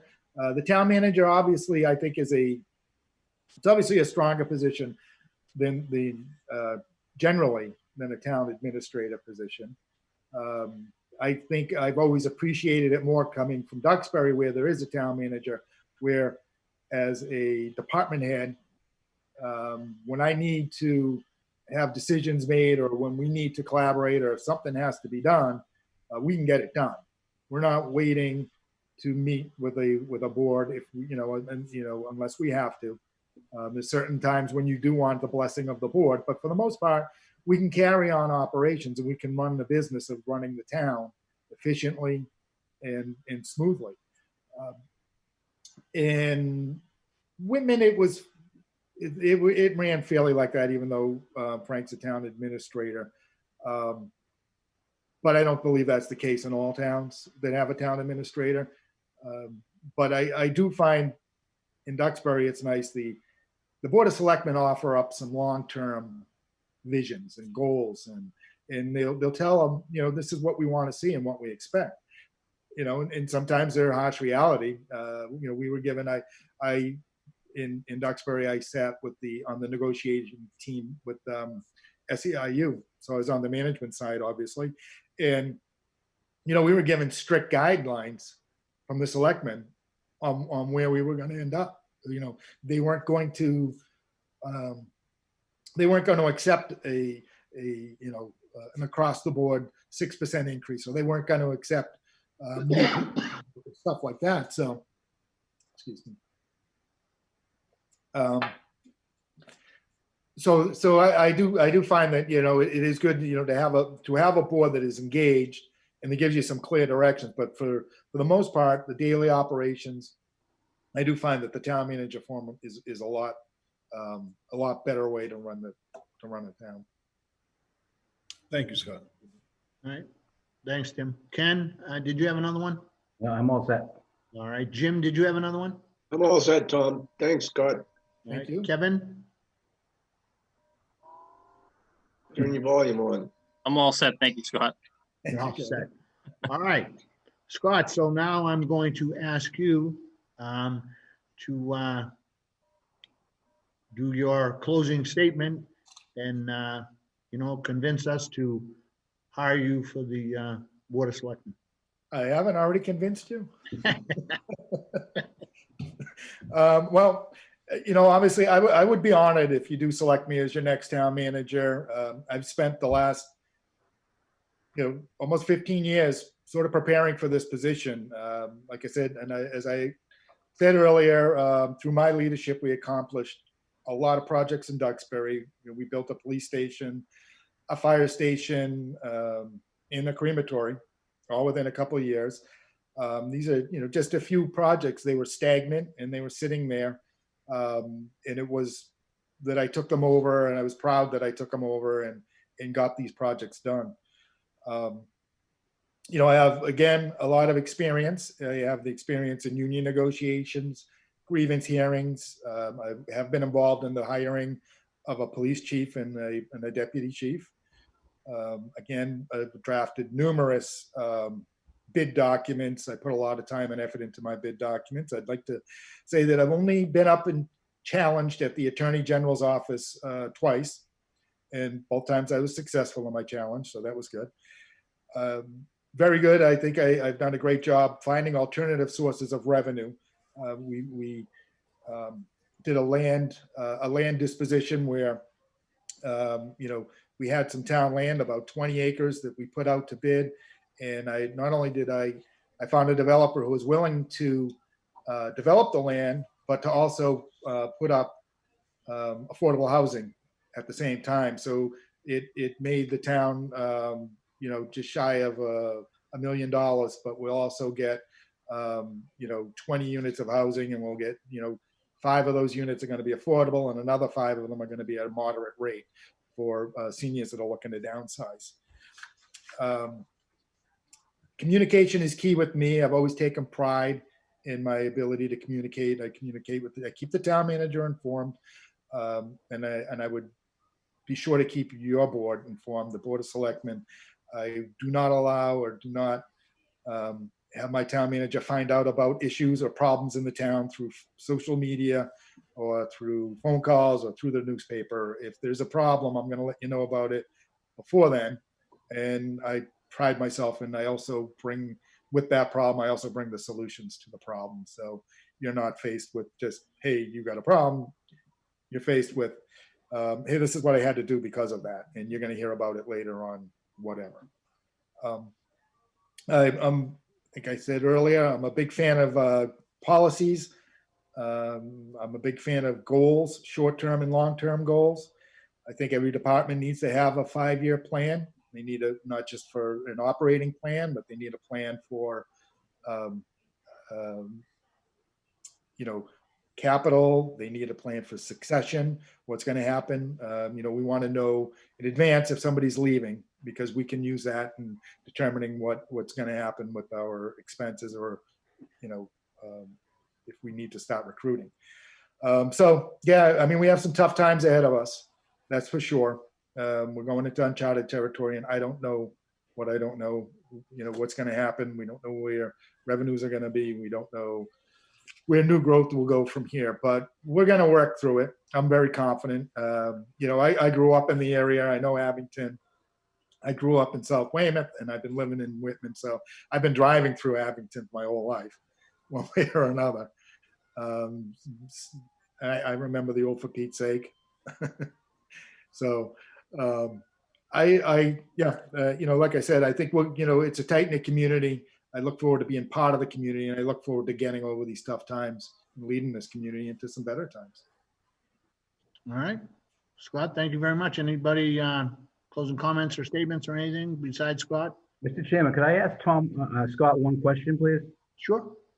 Scott, I really got a kick out of your resume, and what is it with pizza dough? So, I haven't had to do a resume in so long. And when I said, I'm tired of dusting off old resumes. And so I found a resume maker. And when it asked for interests, it brought back when my grandfather came to this country from Sicily. And he came over when he was about 13 years old. Went over to East Boston, and he was hired. Him and his father worked for Santapio. And Santapio kept both of them there until they made enough money to bring the rest of the family over. And so we were always a close family, and always on weekends, the whole family would be at my grandfather's house. And with the amount of people in an Italian family, a lot of times the cheapest way to feed us was with pizza. So he would make his pizza, and I've been trying for years to perfect pizza dough. It's just a fun thing that I like to do. I do it all the time. The biggest secret to it is you make it 3 or 4 days in advance, and you let it ferment in the refrigerator. You're going to get a nice pizza dough taste out of it. Thank you, Scott. Actually, that's kind of funny, and I'm glad I asked that question. I'm glad you asked too. Tapios is You good will ask pizza. that of all the other candidates. How do they make their pizza? I don't know. Maybe a new episode of Pizza Boys? Hey. Okay. And Tapios is good pizza too, so Very good pizza. Isn't it? yes. Yes. See, the Yes. problem is I don't have a coal-fired oven. All right. Well, I'm all set, and everybody else all set? Good. All right. Thank you. Council, Thank you very much. It was great meeting you all, and I certainly hope to be working with you in the near future. Well, thank you very much. All right. That's it. Thank you. Okay, good night. Good night.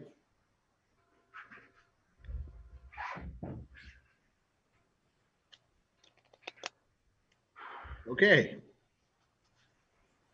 How's everybody doing? I could use 2 minutes real quick if you don't mind. I'm sorry? I could Oh, use that's 2 all right. minutes Oh, go real ahead. quick if you Yep. don't mind. All righty. We're taking like a short recess.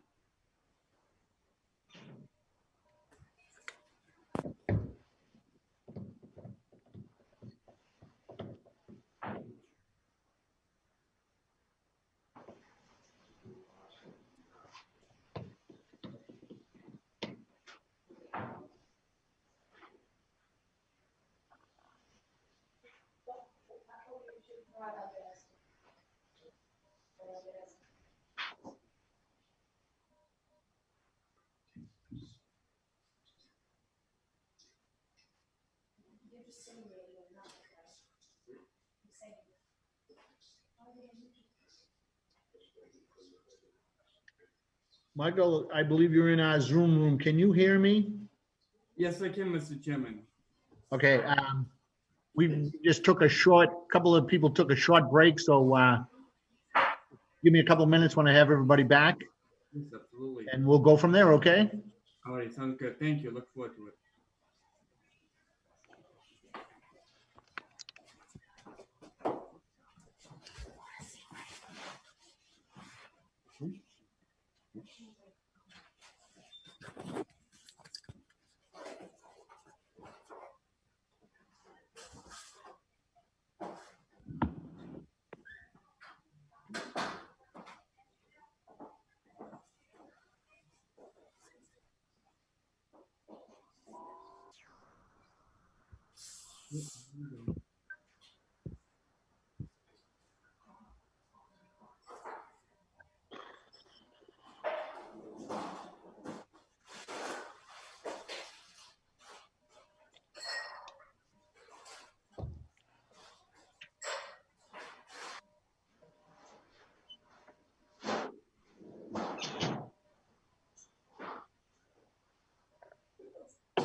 There's one.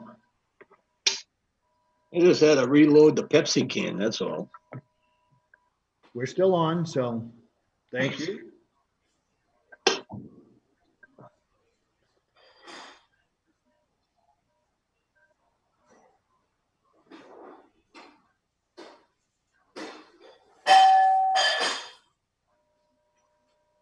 We out of sequence now? No, Michael is in the room. I'm just waiting for everybody to return. Jim, Ken and Kevin stepped out there. They're going back to their rooms now. So I just wanted to make sure that everyone was back. That's a Ken is Pepsi, back. not a Bud. Kevin is back. Is Tim there somewhere? Tim, you're there, right? Tim's there. Okay, I'm not Looks seeing. like he's him, but there. That's okay. Kevin, you're back? I'm back, yep. Back. Okay. So, Michael, welcome to the Zoom room. Thank you very As much. I'm going to be calling it. I'm going to introduce myself and have each selectman introduce themselves, and then ask you to introduce yourself and take a minute to talk about your resume or why you want to come to the Abington or whatever. But I am Tom Connolly. I am the chairman for the Abington Board of Selectmen.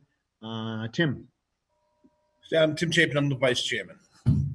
Ken, Mike Ken Coyle, member, how are you today? Not bad. How are you, Mr. Coyle? Very good, thanks, very good. Jim, Hi, Mike. Nice to meet you. I'm Jim Conley. How are you, Mr. Conley? Pleasure to meet you. Kevin. Good evening, Mike. Kevin Damasio. Nice to meet you. All right, Michael, just 1 second, and I don't know who I can check with, but I am in contact with Cable. Yeah. Is everyone hearing Michael okay? I'm not hearing him that well. Anyone else care to comment? Are you hearing okay? It's very distant, it seems. And I can speak up as well. Is that better at all? Yep, That's better, yes. yeah, yes. Very good. I'll speak up. I'll wake my kids up. That's okay.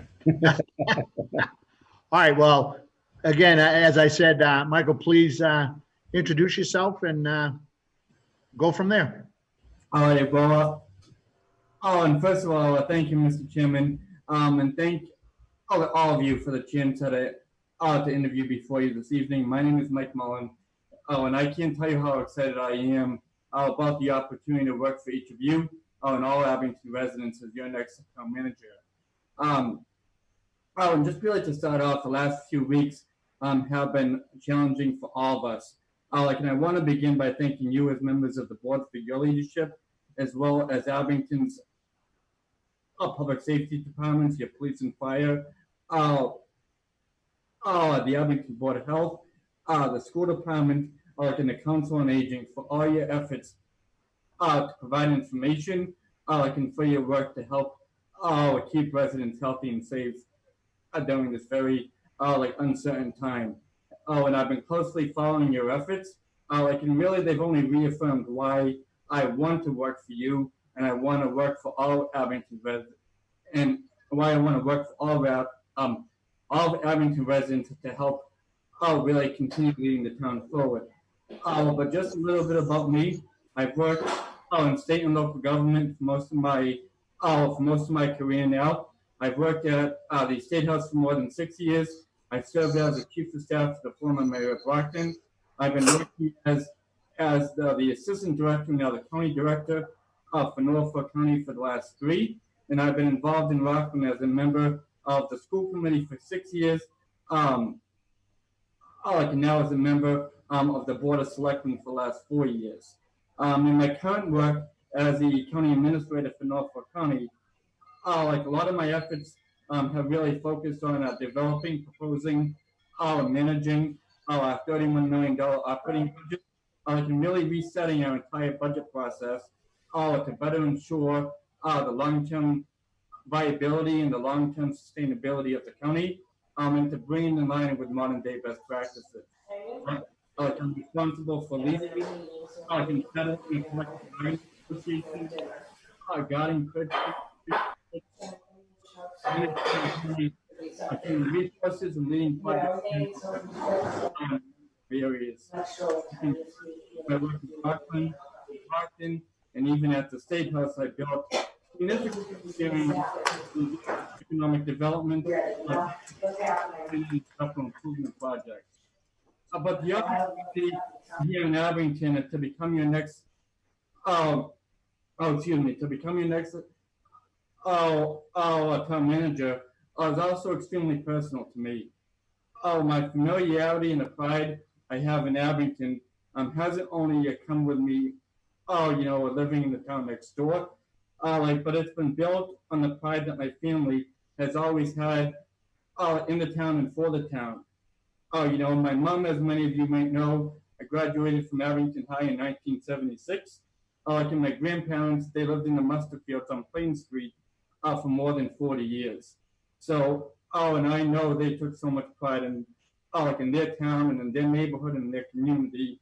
And, I remember, growing up, back before the commuter rail came back through, going to play with friends over the railroad tracks, playing at the park on Whale Street, and looking forward to going to the night before the 4th fireworks behind the Folio each year. So, this evening I'm so humbled.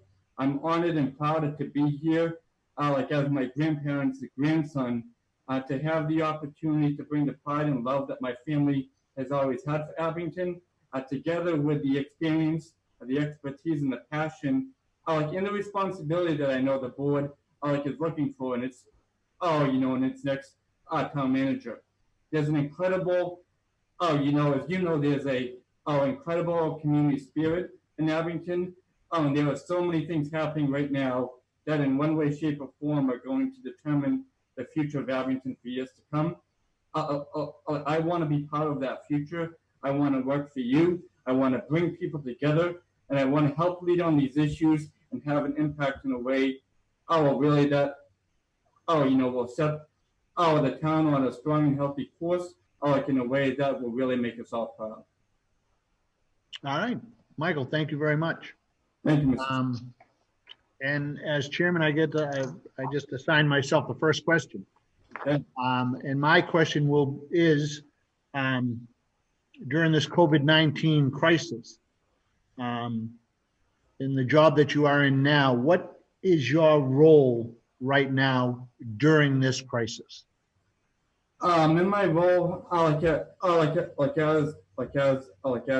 county director in this, in this crisis, I'm really responsible, for everything. I'm responsible for, our employees, and the health and safety of our employees in the organization. I'm responsible for the impact bargaining that undoubtedly goes along with it. We've already had 2 impact bargaining sessions. It's likely that we'll have another one within the next week. But in all that role, we have 4 different county departments, in addition to the Norfolk County Agricultural High School. And I've worked with the school to make sure our efforts and what we're doing for the county is in sync with the school. And really making sure that the county is best prepared as we can. Number one, to protect, and continue the responsibility that we have, for our residents, for our employees, in addition, the financial wherewithal of the county as well. We, revenues are a huge issue, and a huge concern for every entity, every city and town right now, and for the county as well. And over the next few months, we're really going to have to manage that, very carefully. But in terms of really doing that, one of the keys to that, is getting information out, to residents, to employees, to, to our stakeholders, to people who do business with the county, and making sure that, like information is accurate, that it's factual, and that it's, really like we're pushing information out in a way that hopefully the residents and all our employees and all stakeholders will be able to trust and rely on. Okay. Thank you, Michael. Tim? Mike, thanks for joining us. Hey, by this point in the process, I'm sure you familiarized yourself with the town of Abington's budget. From the outside looking in, 1,000 miles away, what departments or line items strike you as possibly being overfunded? And what departments or line items might strike you as being underfunded? And then what do you plan on doing in the first 60 days or so to address it? Like in terms of the budget, one of the things that I noticed very early on, like in going through my research and doing, and just really like preparing, like as anyone really should for this type of position, is I did go through, the budget for this fiscal year, and last fiscal year, and one of the things that really jumped out at me, that if I have the honor of, being hired for the job I really want to look at, is a sewer, is a sewer enterprise fund, I believe. And I believe there's a retained revenue issue in the sewer account where, in terms of the retained revenues, there's very, there's very little retained revenues after, after all the indirect charges, like a charge back from the sewer budget to the town budget. Like in doing my research, that's one of the things that I noticed right away. That I really, that I really want to look at. And I think, would really need further examination. Those are the type of things that, could lead to questions down the road from the Department of Revenue. And that's one of the things that I really wanted to jump into. In terms of, the overall departmental spending, in the budgets, it's really hard to say without having like an in-depth understanding of what really goes into that, Mr. Chapin. And that's really what I would want to, especially now in preparation for town meeting, I would really want to dive into, internally to, really to understand what's there and what isn't there, and what the needs of, rank and file employees and the department head, what those needs really are, so, but one of the things I've also, in going through the budget, have really understood, and I think it's like a credit to each of you, is the capital funding that you made possible, in these last few years, whether, it's, whether from free cash, from, the CPA, I had an amazing time watching the process, for the carpet project at the library. That was really entertaining to watch over Facebook. But in addition to that, the roof at the Council on Aging, the investment in the wood steel paving, the fact that Abington is really able to fund and prioritize those, it points to a really strong financial position. Okay.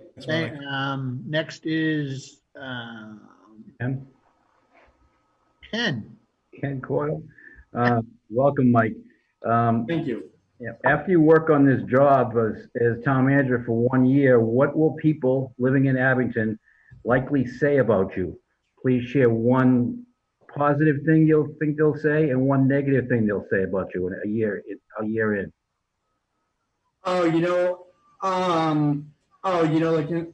Like in terms of really the positive, I would think, at the end of the year, they would really, realize and understand that they have like a town, that they have a town manager, who has just like immersed himself, in the community, in terms of the day-to-day, government operations, like in terms of, really prioritizing the customer service, and the service, to residents of the town.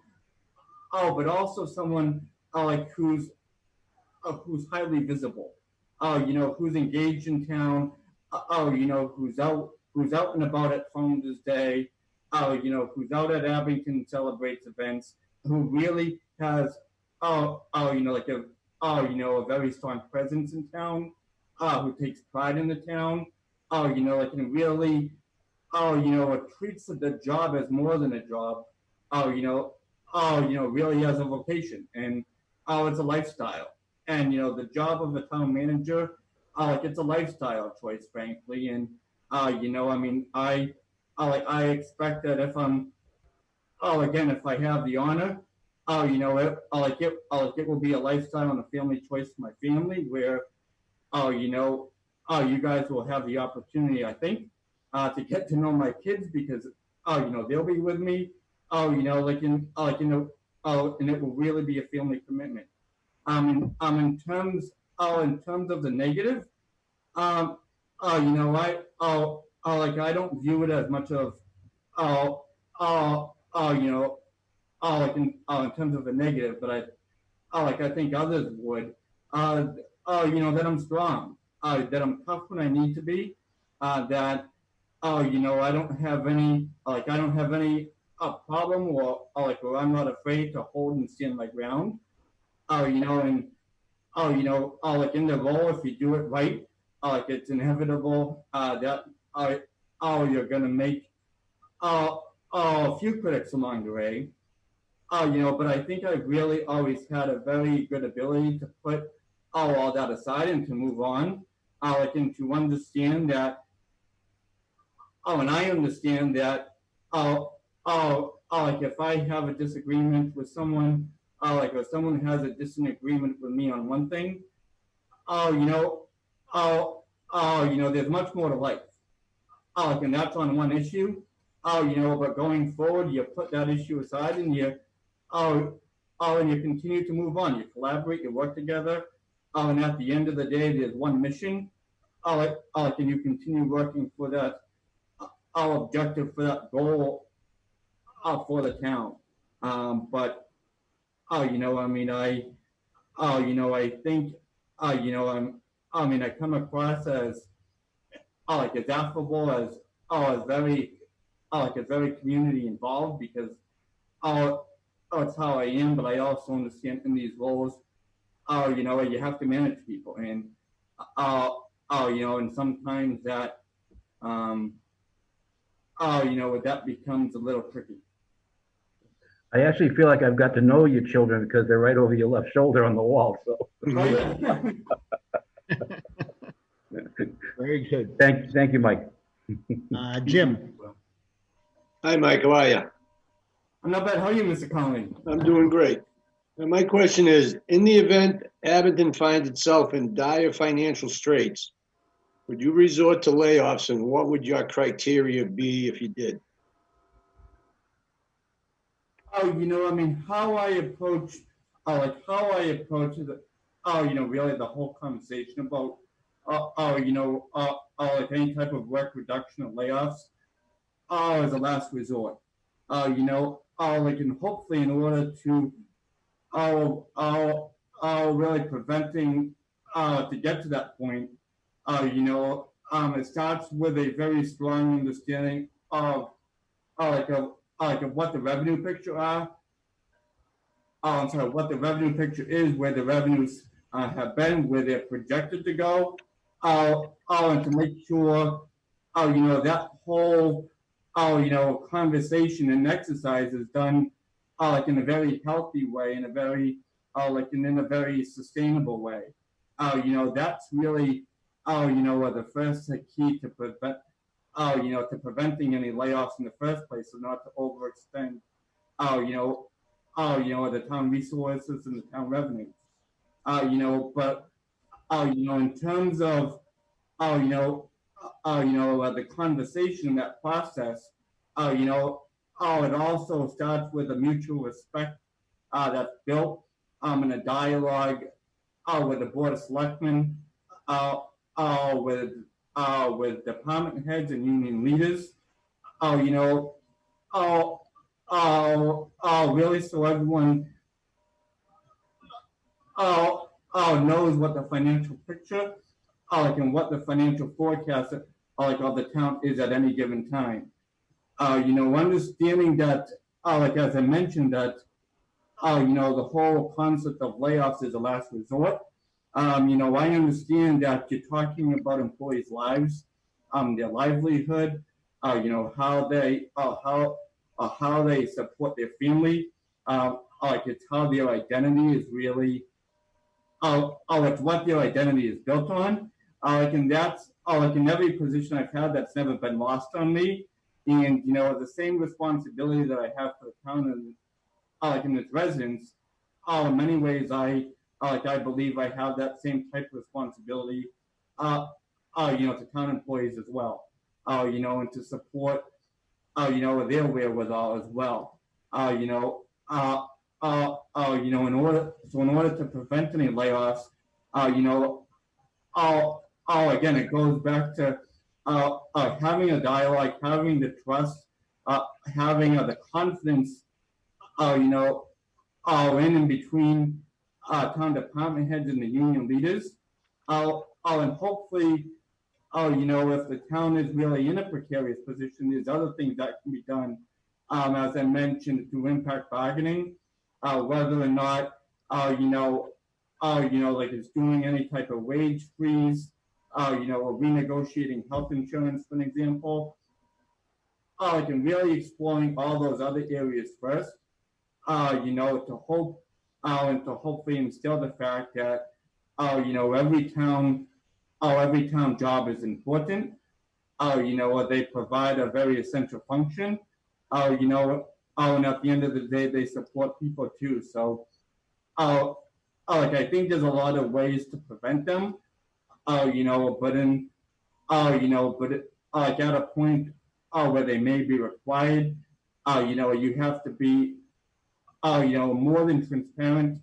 You have to have the confidence, you know, of your board, of the unions, department heads, and really work to make sure everyone's, you know, really moving in the right direction.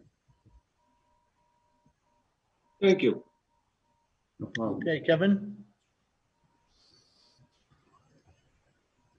All right, so what is your plan for economic development and growth in town? We have two centers, you know, small town, but what's your plan? I mean, in terms, you know, in terms of the economic development plan, and you know, in the planning board's most recent master plan update, you know, that, like, I believe they released at the end of, like at the end of last year, you know, it really spoke to the two centers and the identities, you know, that both, you know, up on Washington Street and on North Ave that they had, and that they have, you know, and that's really, you know, like creating a ground up approach, where the residents of the town are excited and they're empowered to, you know, really embrace any changes that the town wants to do. And it's one of the things, I mean, it's a work in progress and it's a long, and it takes a lot of work, but that's really what we've tried to do in Rockland along Union Street. You know, we've harnessed energy, we created, you know, like a 40-yard district, not in a way, you know, that, you know, really imposed a 40-yard from the top, you know, from the top down onto people, you know, but really we created a 40-yard that came from the ground up. You know, like it came from local residents, it came, you know, from the merchants, it came from the merchants on Union Street, you know, it came from the longtime business owners in town, you know, and really that's one of the most exciting things, you know, about Abington. I see so many opportunities with what's happening with the New England Art Building, you know, and hopefully that project continues to move forward. You know, I mean, you know, and I see a lot of things, you know, that have been envisioned in the master plan, you know, like green spaces, like placemaking, and a whole host of things. To really, uh, oh, you know, to really create that ground up energy, where people are excited to go to North Ave, where people are excited, to go to Washington Street because there are events there. There's, there's green spaces there with events, and that's, what I would love to start with in town. And then to go from there. I mean, one of the things once you have that, like obviously with the changes, and hope for the positive changes that are happening at the base at Union Point. That's right down the road as well, and hopefully, and if we do it right, if we market, the town in a very, in a very strategic way, we can capitalize on all that. And we can make the 2 cents a really, like a really type of, like a really type of like special, like a niche, like area that isn't the hubbub of Union Point that, but has, really has a small town charm, like in very special things, in it, with housing, with the New England Art Building, with housing, like in a very captive audience and a critical mass there, and going forward. But that's one of the things based on, what we've been able to do in Rockland that I'm really, really excited about in Abington. Thank you. Okay. Back to me. Michael, during this crisis, unprecedented crisis as it is, one of the important questions is to ask the candidates, when do you think that if you were hired, when do you think you would be available to come to the town of Abington? I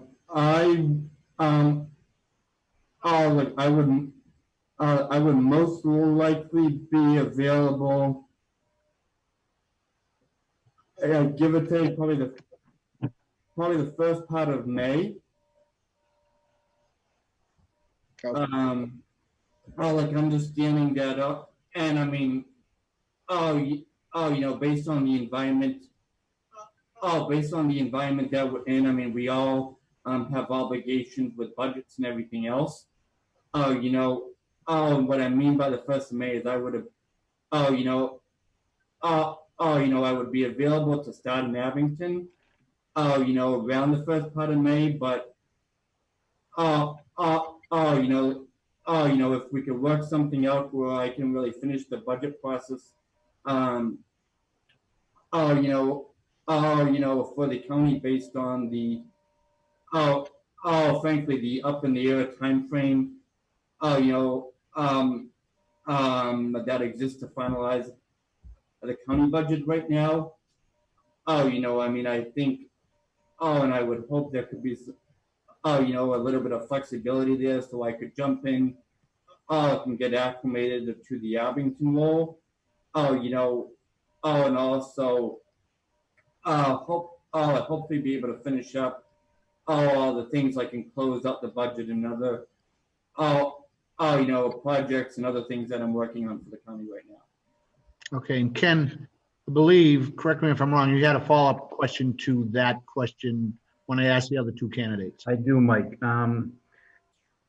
Our town manager is searching for a job, and he could leave at any minute now, but he could also be available to stay on with to help in the training of a new town manager.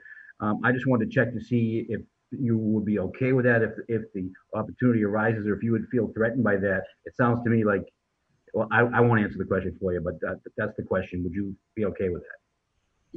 Yes, absolutely. I mean, I work well with people. I work well with other, administrators, managers.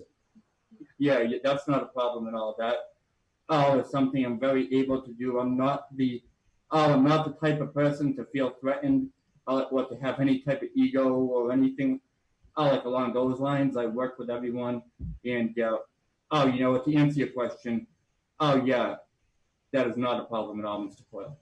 Okay, thank you, Mike. Yep. Okay. Mhm. Tim? And Mike, we know the town manager position is not a political one. How important, if at all, do you feel it is for the town manager to integrate himself into the community? And what steps would you take to accomplish that?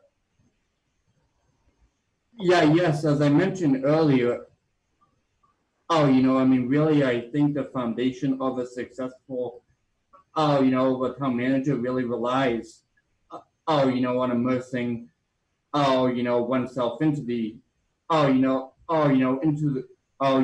the town, into, its events and everything else, but to be very, but to be very strict about not crossing the line into any, political stuff. That's inherent, in what, really the, really the job should not be. That gets into ethical things and a whole bunch of other things, and and I fully understand that. But as I mentioned earlier, it's getting involved in, really being present, at Founders Day, at, at different community and charity events, to, and to really, I guess, to really make sure that people, see and understand that there's a face of the town, if you will, and that they care, and that they are engaged, whether it's, through attending a Green Wave football game, or, attending a local basketball, high school basketball game, and showing that, but despite the nuts and bolts of the job, that the town, that the town manager still understands, that there's like a whole, there are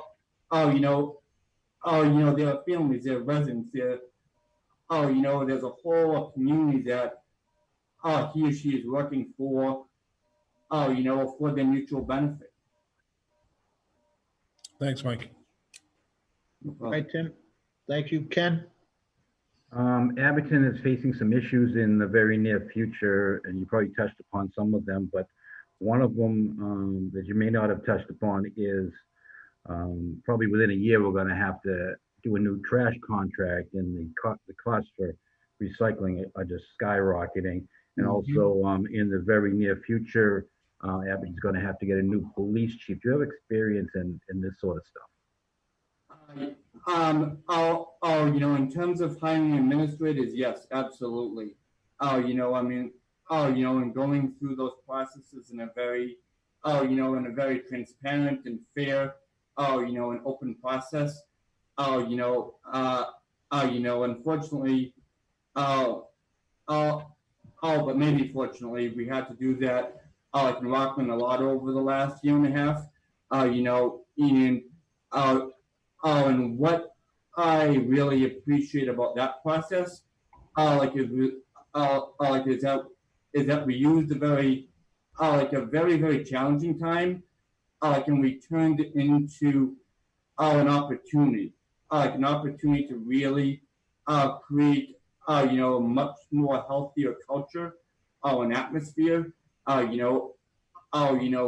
there was much more like respect, between employees and department heads, and it all, and it all really came from the process that we, we created and followed to get there, and that's in terms of the police, in terms of the police chief process, I see that, in the hiring process, and in that area being hopefully a very healthy process for the town. And in doing so, where we can hear feedback from, from officers, from residents, or from other leaders in the community, to make sure that, that the direction that the town goes in terms of its next chief of police is, like is one that, will be healthy, can move forward and like a very productive way.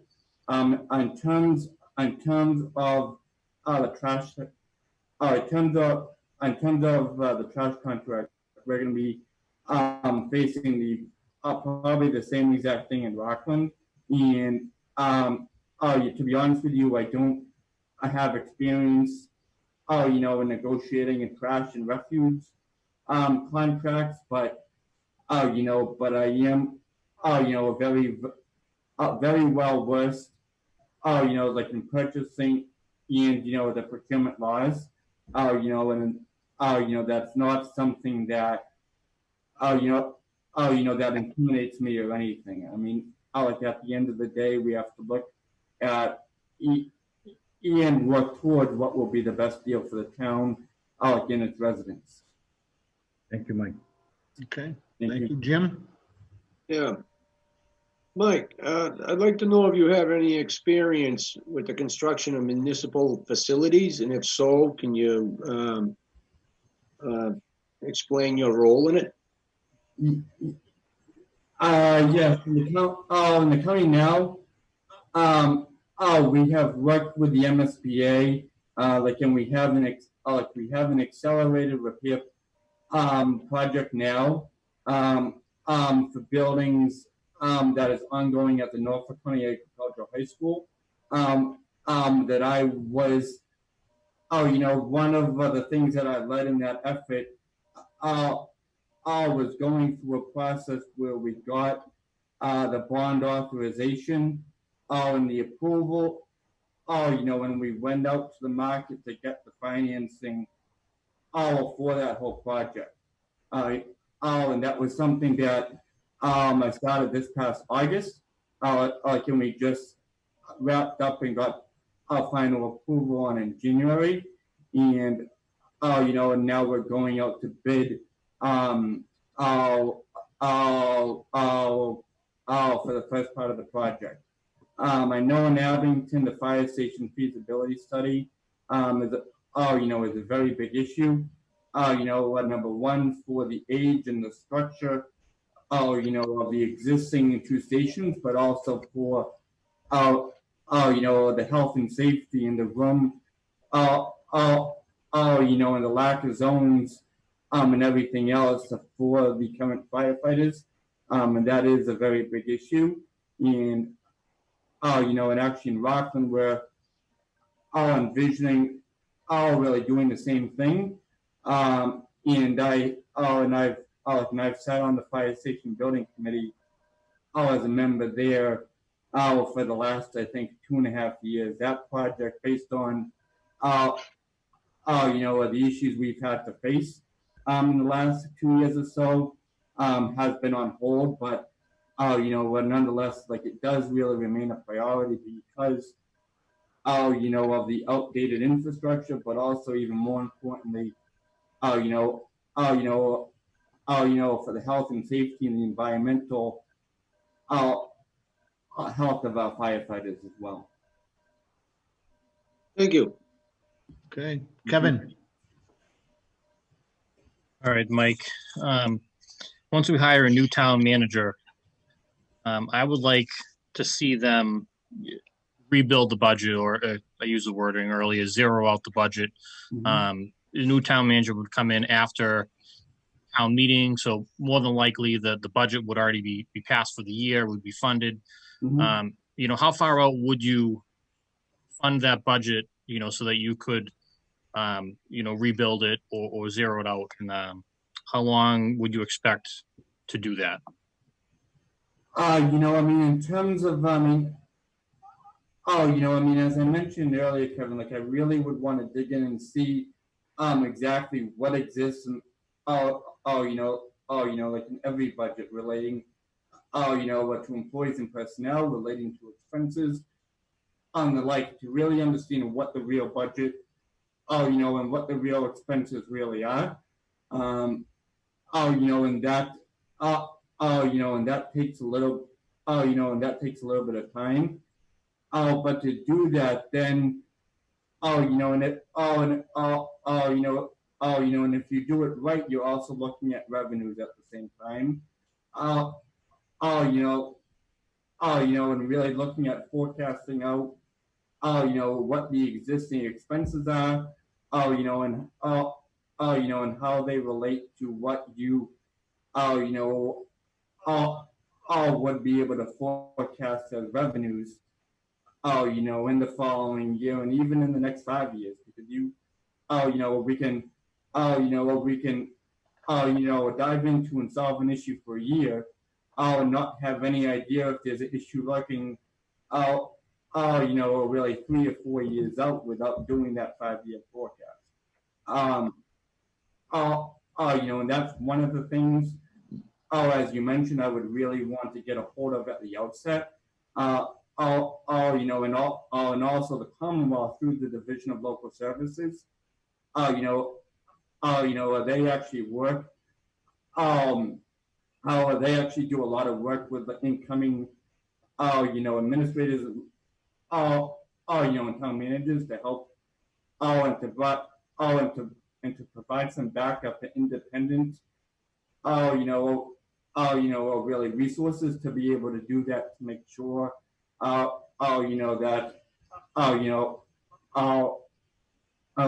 that a new town manager, have those resources, he has, really that foundation right out of the, out of the gate. Thank you. Okay. Michael, with the last two candidates, I didn't have a third question. But with you, I do, because you're in what I consider a unique position. You're a selectman in the adjoining town, in the town of Rockland, and congratulations to you. And I know it's a lot of work. But if you came here, and I'm thinking, that you have selectmen's meetings in Rockland, I'm not sure when they are. You have town meeting in Rockland, not sure when it will be, as you know, and other meetings, department head meetings or whatever. I'm not asking you to, I guess what I'm asking you is, have you thought of a plan if you were hired in Abington on how to handle that? Yes, I have. I don't, and I haven't wanted to be presumptuous by any means. I don't like to be that way, but I have thought about it. And first of all, like, I just want to say, like, if again I have the honor of being your next town manager, I can tell you tonight, and I can tell you every day that I work for you that the town of Abington will have my undivided loyalty, and work. And, as I mentioned earlier, my job will be my life. In terms of my role in Rockland, I have 1 year left, on the board. And I've already decided that I'm not going to run for re-election. And, if I'm able to serve out the next year, without any conflicts, that would be something that I would like to do, to follow through, on what I was elected to do. However, if any of the 5 of you, like any town residents or even I, really saw that there were any conflicts, or that I would have to pick one or the other, I would pick Abington, and I would resign Rockland, immediately, to be able to do, the job, to focus on the job, and to be able to, really devote, all my loyalties to what,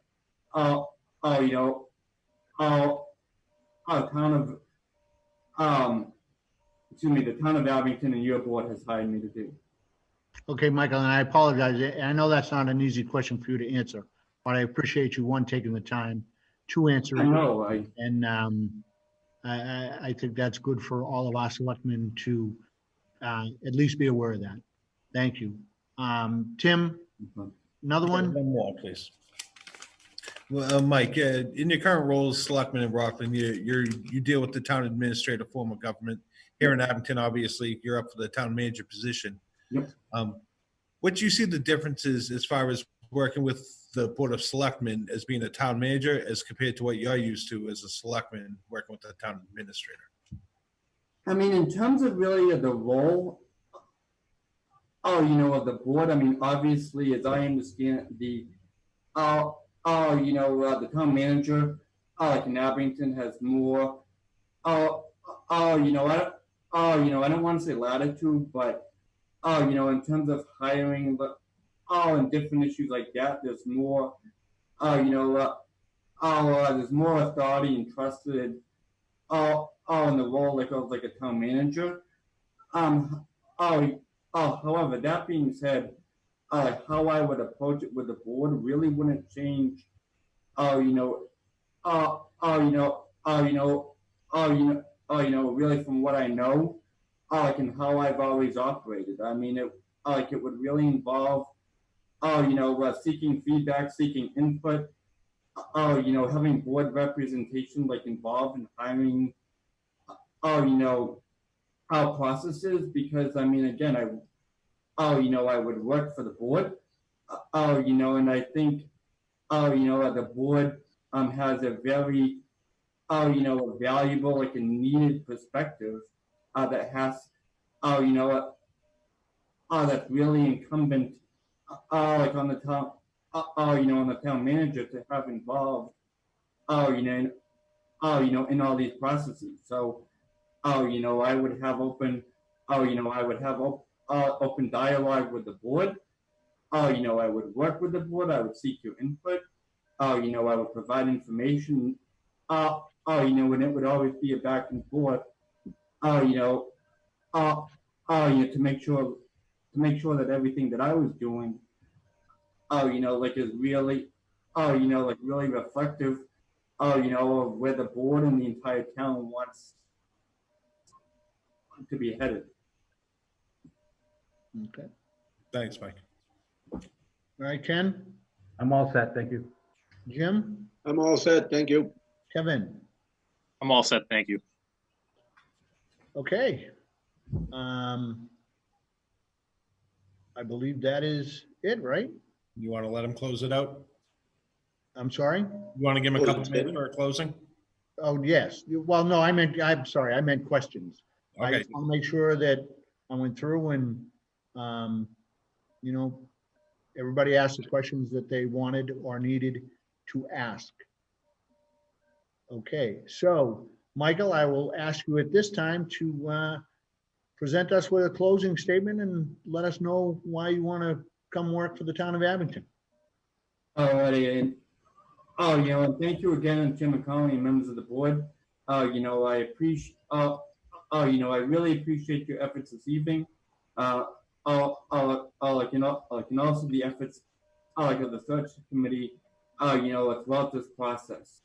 Both my interview tonight, and my interview, the end of last month with the search.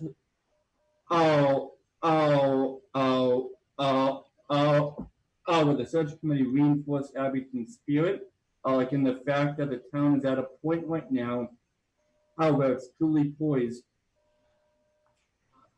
for continued success.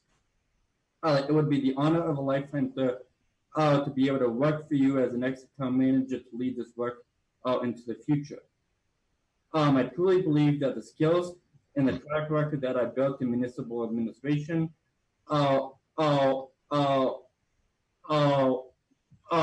they relate to financial management or advancing economic development, human resources, or capital, in master planning goals, these skills would be a great fit in helping to lead the town forward, all in a way that reflects Abington's history, its vision, and its long-standing community spirit.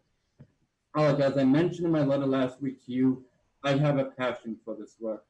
I understand the responsibility that comes with it, I would work tirelessly to set an example that's based on integrity, that's based on accountability, and that's that's built on the respect and the trust of town employees, elected appointed officials, business leaders, all Abington residents. But above all, I'll work every day to make you proud, all of Abington proud, because my roots are here, because my family is here, and because I believe in the future that Abington has ahead. So I just really want to thank you very much, gentlemen, for everything in this whole process. And I really do wish you the best of luck as you move forward. All right. All right. Michael, thank you very much. I appreciate your time, and as do all the selectmen, and we will be in touch. Thank you, gentlemen. Thanks, Mike. Good night. Thank you. Thank you, Michael. Bye-bye. Thank you. So we have interviewed the town managers. I guess one of the questions, and fortunately we have town council here.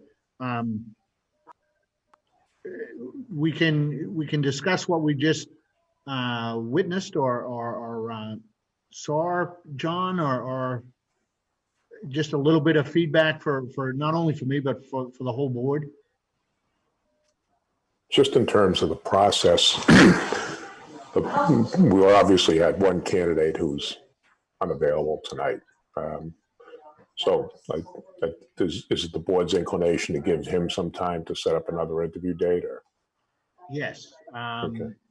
We will work on that, and hopefully I did mention at the beginning that we Okay. not have a candidate.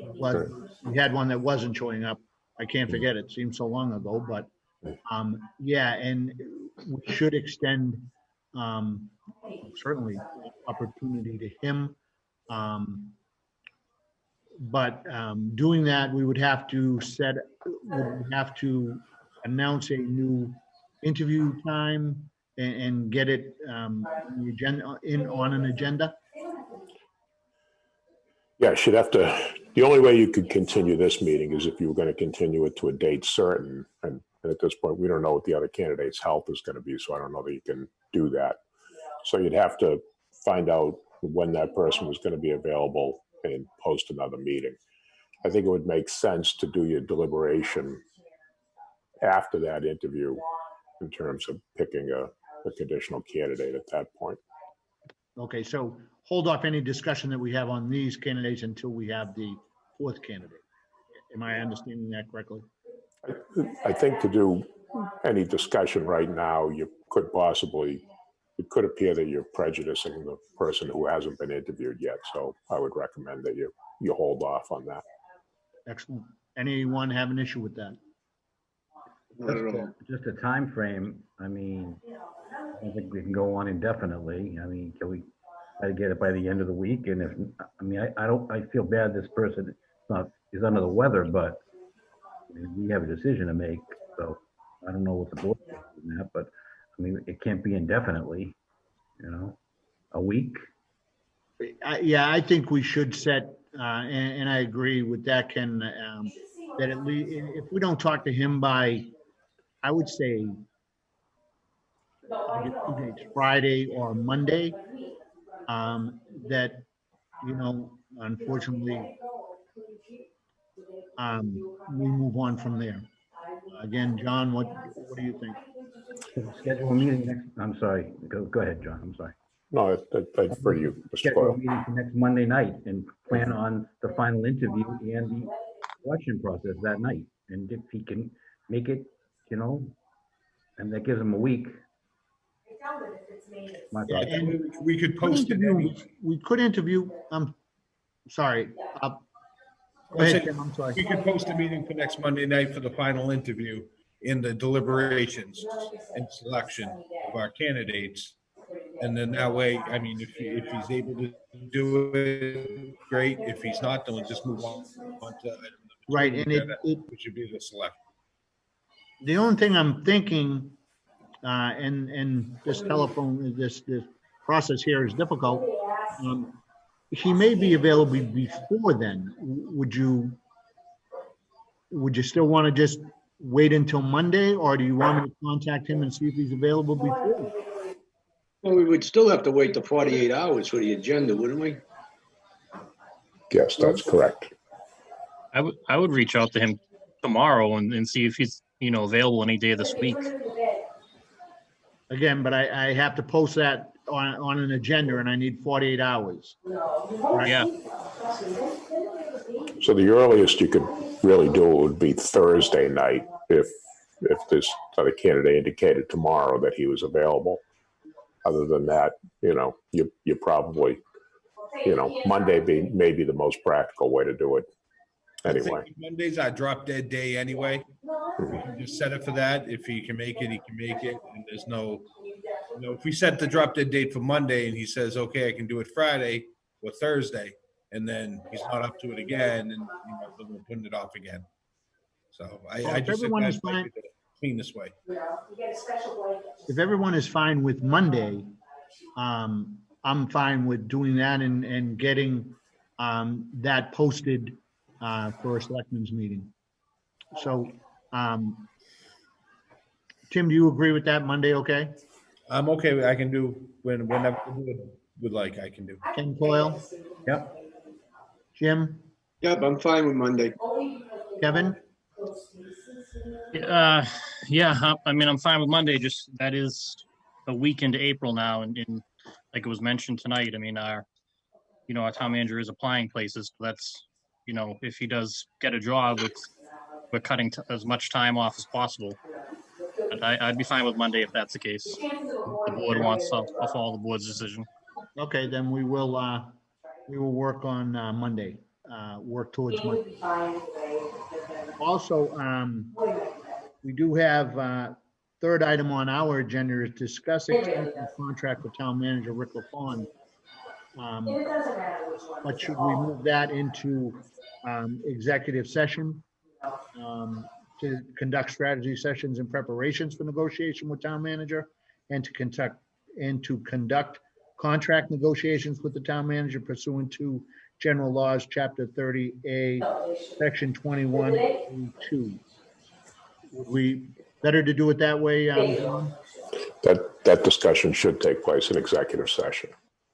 Okay, so any discussion to extend this contract should be in executive session. Right. If the board were so inclined to extend the contract, you'd have to vote that in an open session after that, but the discussion takes place in executive session. Okay, so that would be a roll call of everyone, if I'm correct. And also, we have to say whether we're coming back into open session or not, correct, Ian? That is correct. So, I guess is there a separate motion to come back into open session? I think you'd only be going back into open session if you were actually going to vote to approve a new agreement. And since Mr. LaFond isn't here, I don't think you can really do that. So I think it's prudent just to vote to go into executive session and not to return to open session this evening. Okay, so that will be the motion to go into executive session and not to return to open session. We will ask Kevin Tachi and Matt Nelson, who has done a great job at the studio, to after we take the vote, to take us down, and we will stay on this Zoom conference, but cable will be down, and I will wait to hear from Kevin that we are down. So roll call vote. Tim Chapin. Do you need a motion first or a motion? If you want to make the motion, yeah, sorry, yes, go ahead, make the motion.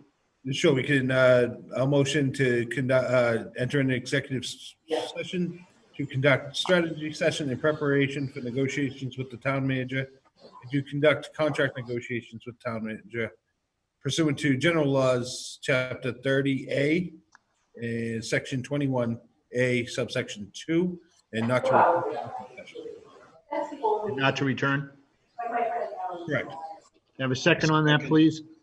I'll second that motion. Okay, roll call vote. Tim Chapin. Yes. John, I just have one question. We can do this in executive session without. Here? Yes, you can. Okay, That's why it's actually listed in two parts.